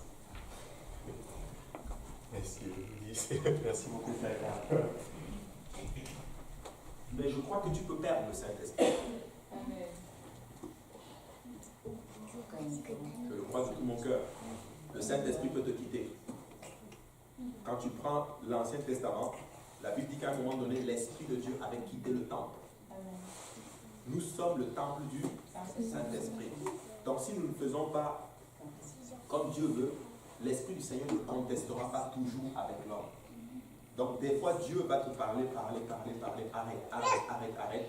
Si tu continues de continuer tes choses, il va te quitter. Bon, là, il faut que tu reviennes pour qu'on reprie pour toi, là, que tu te répandes et qu'il revienne encore. Moi, je le crois. Ce n'est pas certainement écrit noir sur blanc, mais j'utilise des termes de l'Ancien Testament, des parallèles pour faire le croire. Amen. Oui, frère. Oui. Comme Dieu est un esprit, mais Jésus a fait une déclaration. Il a dit, il est assis à droite de mon Père pour intercéder pour nous. Oui. Mais Dieu est un esprit. Un esprit n'a pas de gauche ni de droite. Comment on peut expliquer? On peut expliquer, c'est la très bonne question, frère. C'est quoi ton nom déjà? Frenzy. Frenzy, oui. Frenzy, ce qu'il faut que tu comprennes, c'est ceci. Tu as même la réponse. Tu as dit Dieu est esprit. Regarde, là où tu es assis, Dieu est à gauche ou il est à droite? Il est partout. Donc, en fait, ce qu'il faut comprendre, c'est que chez les Juifs, la droite de Dieu représente sa puissance et sa gloire. Ce n'est pas une droite physique, en fait. Mais Jésus-Christ, en fait, était dans toute sa gloire et dans toute sa puissance. Voilà pourquoi on dit qu'il est à la droite de Dieu. Donc, la gauche de Dieu représente ses œuvres, en fait. Sa droite représente sa puissance. On le dit d'ailleurs dans les Écritures. Les Juifs le disent. Tu as délivré Israël par ta droite. Triomphante, merci. Et plusieurs fois, on utilise le terme, la droite de Dieu, la droite de Dieu, la droite de Dieu. Regarde. Ésaïe, d'ailleurs, 53 le dit. Qui a reconnu le bras de l'Éternel? Mais quand tu étudies ce passage, tu vas te rendre compte que le bras de l'Éternel, c'est lui-même. Tu vois? Tu sais, donc ce qu'il faut comprendre, c'est que Dieu est un esprit. La Bible va souvent utiliser des termes humains pour personnaliser Dieu, pour que nous puissions comprendre. La Bible dit ceci, il a écarté l'eau avec le souffle de ses narines. Est-ce que Dieu a des narines? Non. Mais c'est des mots qui sont utilisés pour personnaliser, pour que nous puissions comprendre littéralement ce que Dieu est en train de faire. Pour comprendre bien cela, j'aime beaucoup la version en anglais. Je ne sais pas, est-ce que vous avez la Bible en anglais? Quand tu as la Bible en anglais, ouvre Acte 7, 53, c'est Étienne d'ailleurs qui l'a vu. Ça c'est très fort, il montre un Acte 7, partie du verset 20 et la fin là. Étienne est un des déclarations de l'unicité et de la divinité de notre Seigneur Jésus-Christ. Lis-le, professeur. À partir du verset 56, il dit Behold, I see the heavens open and the Son of Man standing on the right hand of God. Voilà le Fils de l'homme se tenant à la droite de Dieu. Then they cried out with a loud voice and stopped their ears and ran upon him with one accord. And verset 59, they stoned Stephen, calling upon God, saying, Lord Jesus, receive my spirit. Tu vois, la Bible dit, il called upon God, mais il appelait à Dieu et il disait Lord Jesus. Il était en train d'appeler Dieu, mais il aurait pu dire, oh, bah, s'il est à la droite de Dieu, bah, Dieu. Toi, viens me sauver. Non. Il dit, il appelait Dieu en disant, Seigneur Jésus. En fait, Jésus-Christ était le seul qu'il a vu au trône, qu'il a vu au ciel. Devine qui est assis sur le trône. C'est Jésus. Regarde, quand on va aller au ciel, là, moi je pense que ça va être comme ça. Nous allons jouer avec Jésus. Yes, Jésus, alléluia. Pendant peut-être 1000 ans, parce que nous serons dans l'éternité. Après, on va dire, Jésus, montre-moi ton Père. Moi, je crois que sa parole est scellée sur la terre, elle est aussi scellée sur les cieux. Il va dire exactement la même chose qu'il a dit à Philippe. Philippe, il va te dire par exemple, Friends, depuis si longtemps je suis avec toi et tu ne m'as pas connu. Celui qui m'a vu. Tu vois, il est le Père. Il est le Seigneur des Seigneurs. En fait, au ciel, il n'y a pas 3 personnes. Au ciel, il y a que Jésus et puis les autres. Les autres. Lui seul est assis sur le trône. Lui seul est le maître des temps et des circonstances. Le Dieu de l'Ancien Testament, c'est celui Dieu qui est venu sur la terre et qui a foulé la terre, c'est Jésus-Christ. En fait, Jésus est celui qui a créé les cieux et la terre. Donc c'est ça qu'il faut comprendre. Et c'est une bonne question. Amen. Frère Jean. Oui, Jean, viens à toi, sœur Lucas. Si on va dans Genèse, la parole a dit au commencement, Dieu créa à son image. Ah non, faisons l'homme à notre image, à notre ressemblance. Alors là, je me demande, Dieu, il parlait avec qui? Parce qu'il a dit faisons. Très bonne question, frère. Tu sais, pour comprendre cela, et moi je suis la bonne personne pour même peut-être mieux t'expliquer cela. J'ai été musulman toute ma vie. Amen. Je connais l'arabe. J'ai appris l'arabe ici. Je sais lire en arabe. L'arabe et l'hébreu sont des langues sémites. C'est quasiment la même chose. Les juifs vont dire shalom. Les arabes vont dire salam. C'est quasiment la même langue parce que c'est des frères. Donc, en arabe, ils ont une façon de parler. Ils ont ce qu'on appelle le pluriel de majesté. Mais eux, quand ils lisent le texte, c'est juste la personne qui parle. Tu vois? Donc, faisons l'homme à notre image, c'était un pluriel de majesté. La preuve, c'est que les Juifs, là, ils ont, eux, l'Ancien Testament. Quand ils lisent ce texte, ils ne voient pas plusieurs personnes. Ils voient juste un seul Dieu. Parce que c'est un seul Dieu qui est en train de parler de lui-même dans toute sa gloire. Il parle de lui-même en majesté. Regarde, c'est un terme que même en français on utilise aujourd'hui. Tu sais, la reine d'Angleterre, quand elle a faim, elle ne dit pas j'ai faim. Elle dit nous avons faim. Il y a certains présidents qui le font. Quand ils parlent d'eux-mêmes, ils vont dire nous avons décidé de faire ceci. Pourtant, c'est lui qui décide. Ah, moi, dans ma langue, peut-être maman, elle saura. En moré, on a le pluriel et on a aussi le tu. Est-ce que tu sais que toi-même tu le fais? Moi, souvent, quand je viens pour saluer le pasteur, ça, moi, je ne sais pas pour vous, mais je ne tutoie pas le pasteur. Quand j'arrive, je dis, pasteur, s'il vous plaît, est-ce que vous pouvez faire ça? Amen. Est-ce qu'il est plusieurs? Non. Il est une personne. Je crois qu'en anglais, c'est you. Pour plusieurs et en même temps pour tu.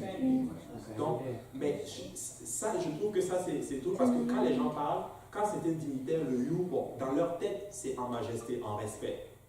Mais quand c'est un jeune, c'est you, c'est tu. C'est ça ou pas? Donc, c'est un peu ça. Mais en hébreu, c'est une langue qui est très riche dans cela. Et tu vas le voir dans plusieurs fois dans les Écritures. Et pour bien même comprendre cela, il est beaucoup plus clair. Il ne dit pas faisons l'homme à nos images. Il dit faisons l'homme à notre image. Il n'y a qu'une seule image. Et devine qui est cette image? Jésus. Jésus pour le ciel. Il est l'image du Dieu invisible. Tu vois? Très très très important de comprendre les terminologies. Et c'est normal de ne pas comprendre ces choses. Parce que je conseille souvent ceci. Quand nous donnons notre vie à Dieu, nous avons souvent la vie seconde. Mais quand vous allez commencer à étudier plus en profondeur la parole du Seigneur, c'est beau d'aller même étudier aussi l'hébreu. Parce que plus tu étudies l'hébreu, plus tu vas commencer à comprendre c'est quoi la terminologie et la pensée littéralement juive. Des fois, tu as même besoin d'utiliser la culture juive pour comprendre cela. Tu vois? D'où par exemple le mot Elohim. Est-ce que vous savez ce que veut dire Elohim? Elohim veut dire les dieux. Mais quand eux ils disent Elohim, ils se réfèrent à ce seul et unique vrai Dieu. Parce que le credo des Juifs, c'est Deutéronome 6,4. Écoute, ô Israël, l'Éternel, notre Dieu, est le seul éternel. Mais c'est un pluriel de majesté. Bishop Woodward, il avait dit quelque chose qui m'avait frappé. Tu sais, chez les Juifs, ils se disent ceci. Dieu, ça ne suffit pas pour le glorifier parce qu'il est trop grand. Il faut qu'on dise Dieu, Dieu. Mais Dieu 2 fois, ça ne suffit pas.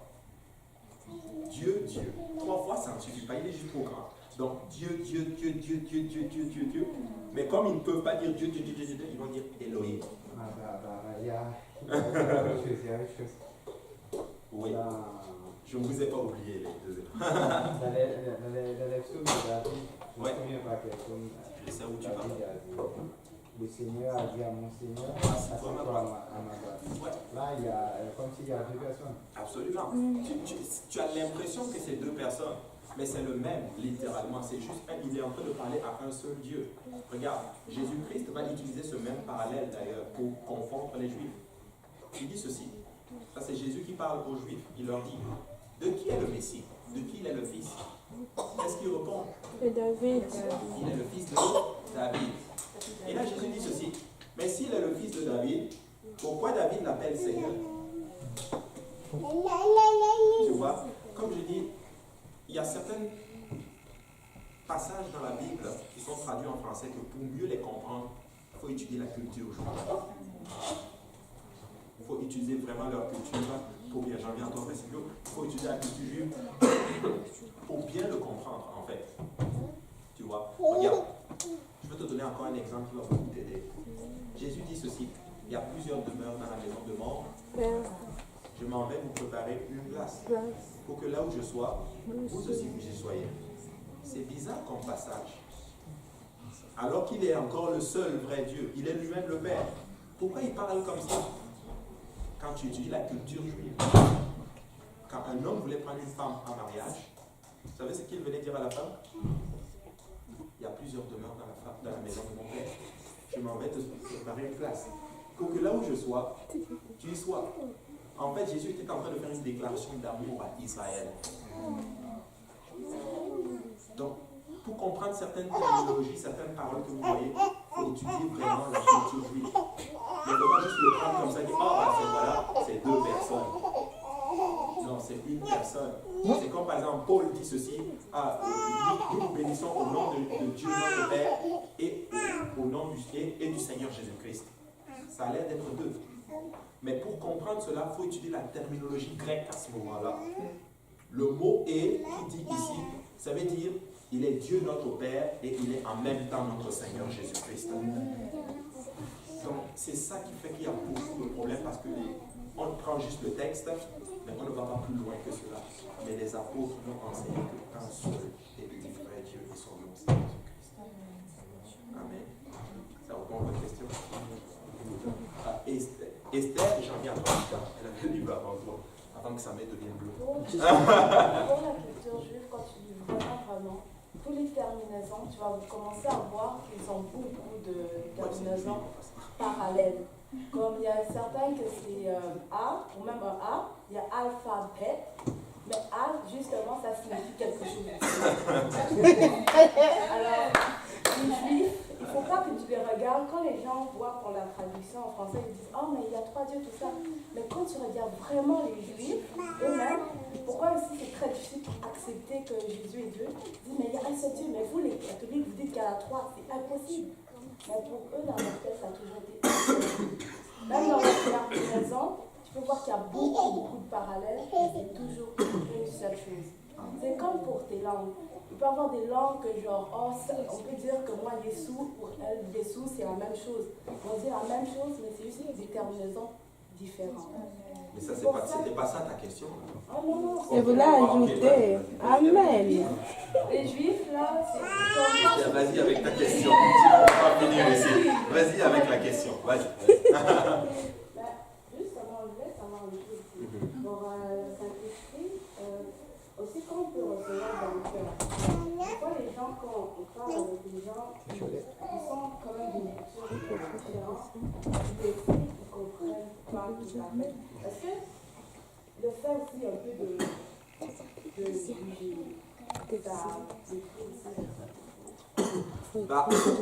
c'est sûr qu'il ne faut pas trop juger. Si vous enseignez le Saint-Esprit et que la personne ne veut pas comprendre, vous laissez la personne. Tu vois? Parce que le but n'est pas de faire une conversation, une discussion vaine. Si la personne est là et que la personne veut juste discuter, tu dis écoute, c'est correct, laisse faire. C'est peut-être pas toi qui vas gagner la personne, ça va être quelqu'un d'autre. Tu vois? Donc non, des fois ça ne tue pas le Saint-Esprit, mais il faut juste Amen. Lucas.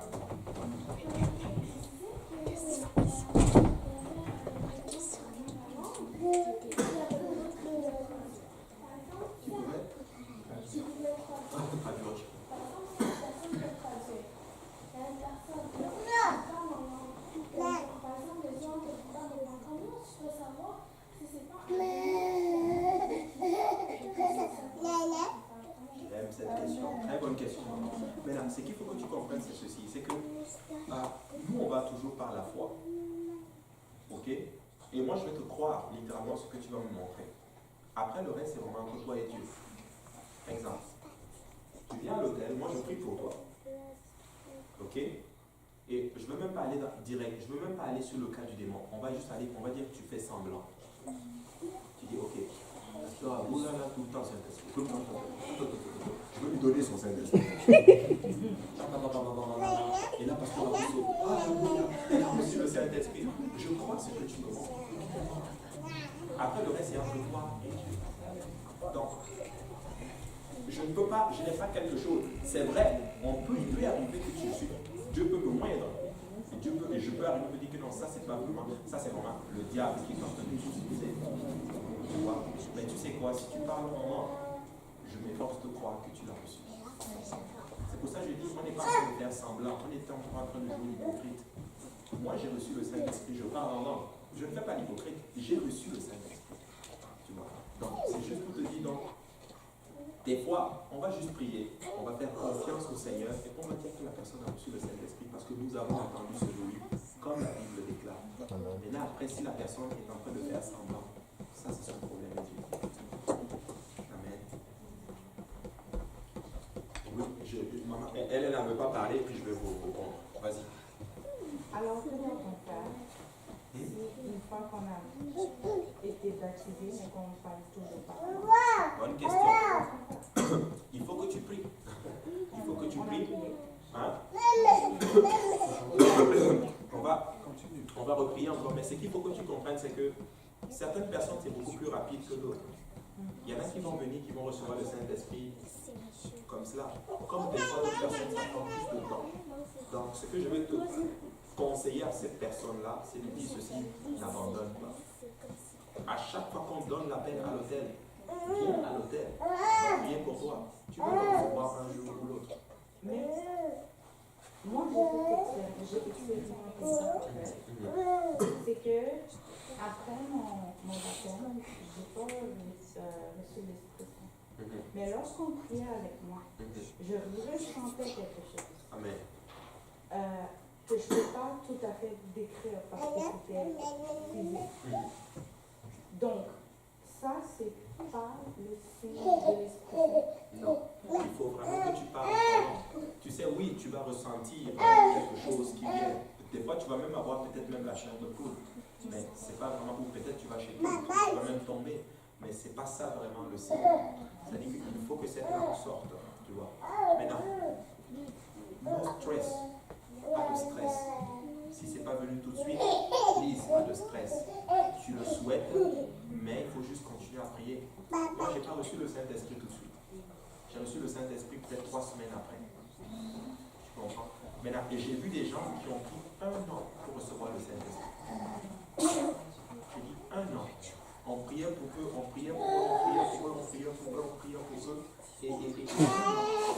Ils ne sentaient pas.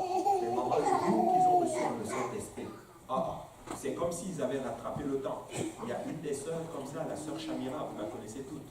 Elle est là, quand elle a reçu le Saint-Esprit, là, c'était vers les 22h comme ça. Pasteur l'a amené à la maison. Maman a dit, ok, tu vas dormir à la maison parce que c'est tard. Elle est rentrée, descendue au sous-sol. Elle a dit, je vais parler en langue. Il était peut-être 22h, 23h. Je vous dis, elle a parlé en langue. Quand elle a ouvert les yeux, il était 6h du matin. Elle a parlé en langue toute la nuit. Elle arrive à l'université, elle s'assoit en classe. Boum, cette langue ressortit. J'étais en plein cours de mathématiques, biologie, je ne sais pas. Et elle se levait, elle sortait dehors, elle prenait son langue, sans parler en langue, et puis elle revenait. Mais avec le temps, il a pu avoir un contrôle là-dessus. Donc, il y a plus des grands prédicateurs qui ont mis longtemps à la mort. Donc, please, no stress. Il y a des personnes qui cherchent le Saint-Esprit qui n'ont pas eu. Je ne veux pas que vous soyez frustrés par cela. Mais ce que je veux que vous compreniez, c'est qu'à chaque fois qu'il y a l'appel à l'hôtel, venez à l'hôtel, on prie pour vous. Moi, je sais que vous allez le recevoir au nom de notre Jésus. Amen.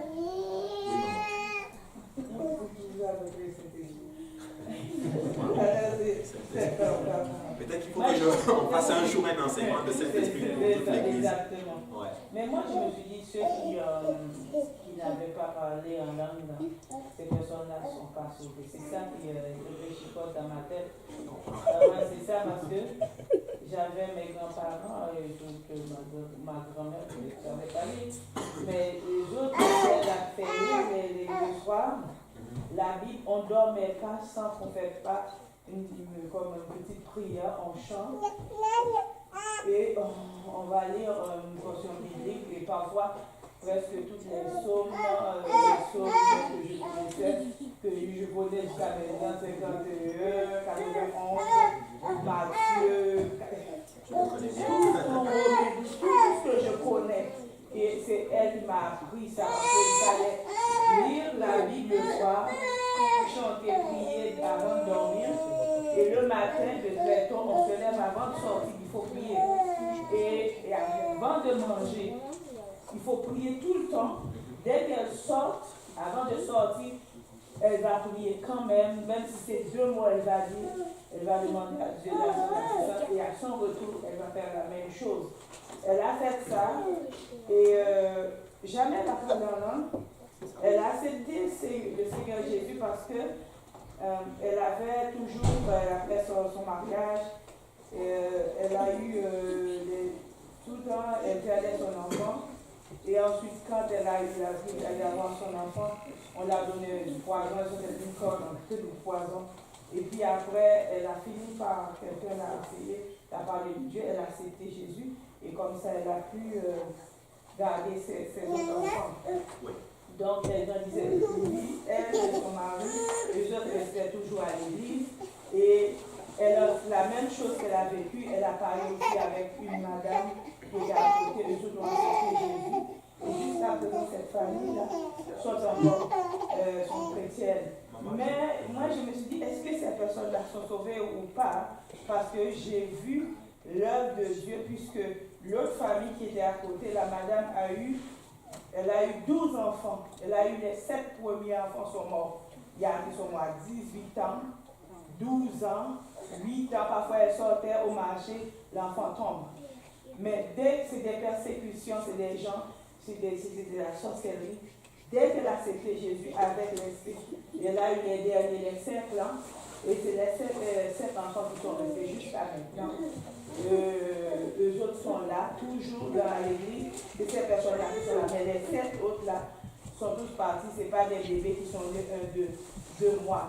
Alors maintenant, la madame, celle qui avait 12 enfants, qui a perdu les 7 premiers, elle est morte, je crois, presque 100 ans, puisque ma mère, elle a 77, et elle vient de mourir cette année, cette madame-là. Donc, moi, je me suis dit, ces personnes-là ne sont pas sauvées. Mais c'est ça que je crains, est-ce qu'elles sont sauvées ou pas, mais c'est des gens qui avaient la crainte de Dieu. Et si même les gens du quartier disent non, eux autres vendaient de bons témoignages, ils disent non, c'est des gens à respecter, les gens qui connaissent, qui pratiquaient, ils ont dit que c'est des gens à respecter. Mais moi, le fait de ne pas parler la langue, moi je me suis dit, est-ce qu'ils sont sauvés ou pas? Donc c'est ça qui, encore, qui joue dans ma tête. Oui, maman, ce qu'il faut que tu comprennes, c'est ceci. On n'est pas en train de mettre les gens au ciel ou les gens en enfer. Ça, c'est important de comprendre cela. Nous, on prêche juste l'évangile. Moi, je te dis exactement ce qui est dans la parole du Seigneur. Mais ce qu'il faut comprendre, c'est ceci, c'est que Dieu s'en occupe. Mais le problème, c'est que quand toi, tu vois quelque chose qui est dans la Bible, maintenant, qu'est-ce que tu fais? Tu vois. Ceux qui sont passés, je ne sais pas dans quel contexte, qu'est-ce qu'ils ont fait. Et tu ne sais pas, est-ce qu'ils ont reçu la parole du Seigneur? Peut-être que quelqu'un leur a parlé de l'évangile au nom de Jésus-Christ, et peut-être qu'ils se sont dit, ah non, nous on est correct. La preuve, ça se trouve même dans la Bible. Corneille était un homme qui avait des témoignages, un bon témoignage de tout le monde. Quand tu le voyais même là, tu le mettais au ciel direct. La Bible dit qu'il a même reçu la visite d'un ange. Donc, mais la Bible dit qu'il n'était pas encore sauvé. Il fallait qu'il envoie un ange, que Dieu envoie un ange pour aller chercher Pierre. Maintenant, après, je ne suis pas en train de dire que ces personnes sont en enfer. Non. Mais ce que je suis en train de dire, c'est ceci, c'est que Dieu s'en charge. Moi, ma responsabilité, c'est de te prêcher. Qu'est-ce que la Bible dit? La Bible dit que tu dois recevoir le don du Saint-Esprit avec l'évidence de parler en d'autres langues. Qu'est-ce qui s'est passé pour le cas, par exemple, de ta famille? Je ne sais pas. Donc, je ne sais pas qui est au ciel, qui n'est pas au ciel. Mais je sais que tous ceux qui sont repentis au nom de Jésus, baptisés au nom de Jésus, remplis du Saint-Esprit, marchant dans la sanctification, ces personnes vont aller au ciel. Moi, ce que je voyais chez ma grand-mère, dans tout ce qu'elle a, même s'il a 2 piastres, elle va sortir un verset. Elle ne pouvait pas aller à l'église, elle nous donnait.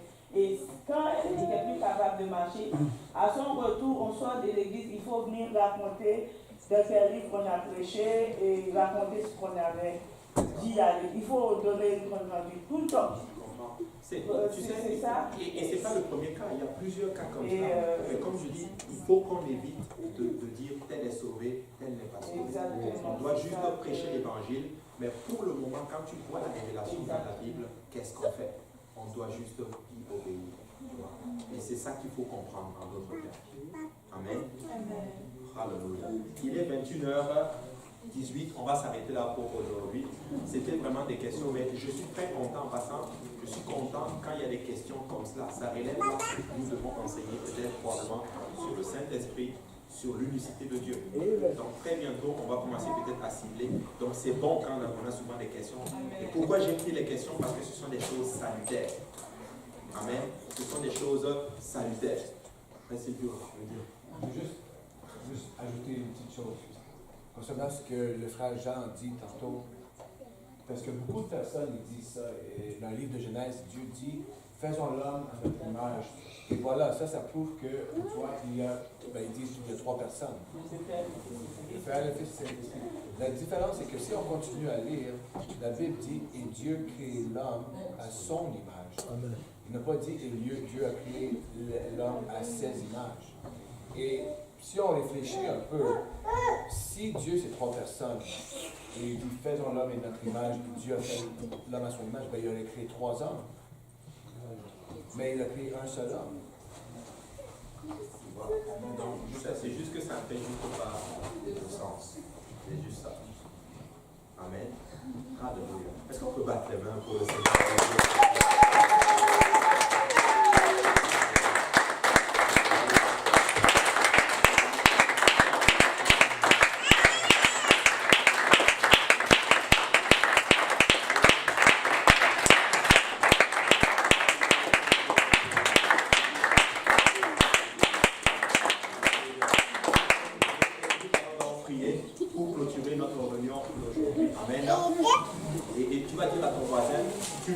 Enseigner ces choses. Tu peux aussi enseigner ces choses.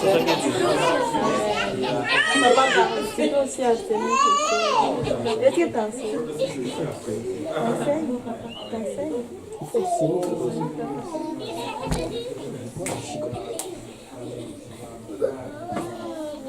Merci pour l'homme de Dieu qui nous enseigner ta parole.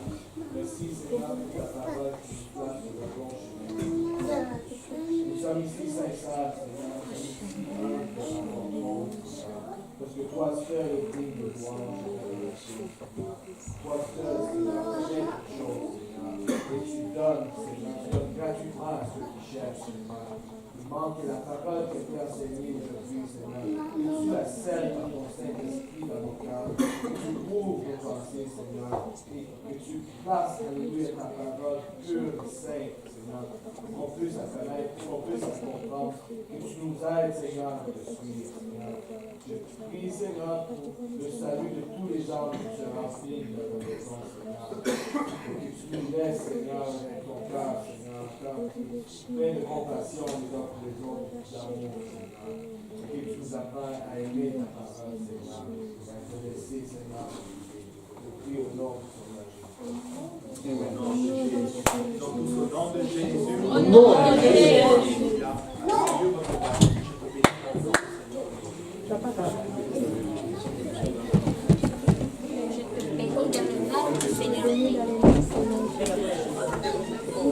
C'est que ça fait ce qui m'est passé.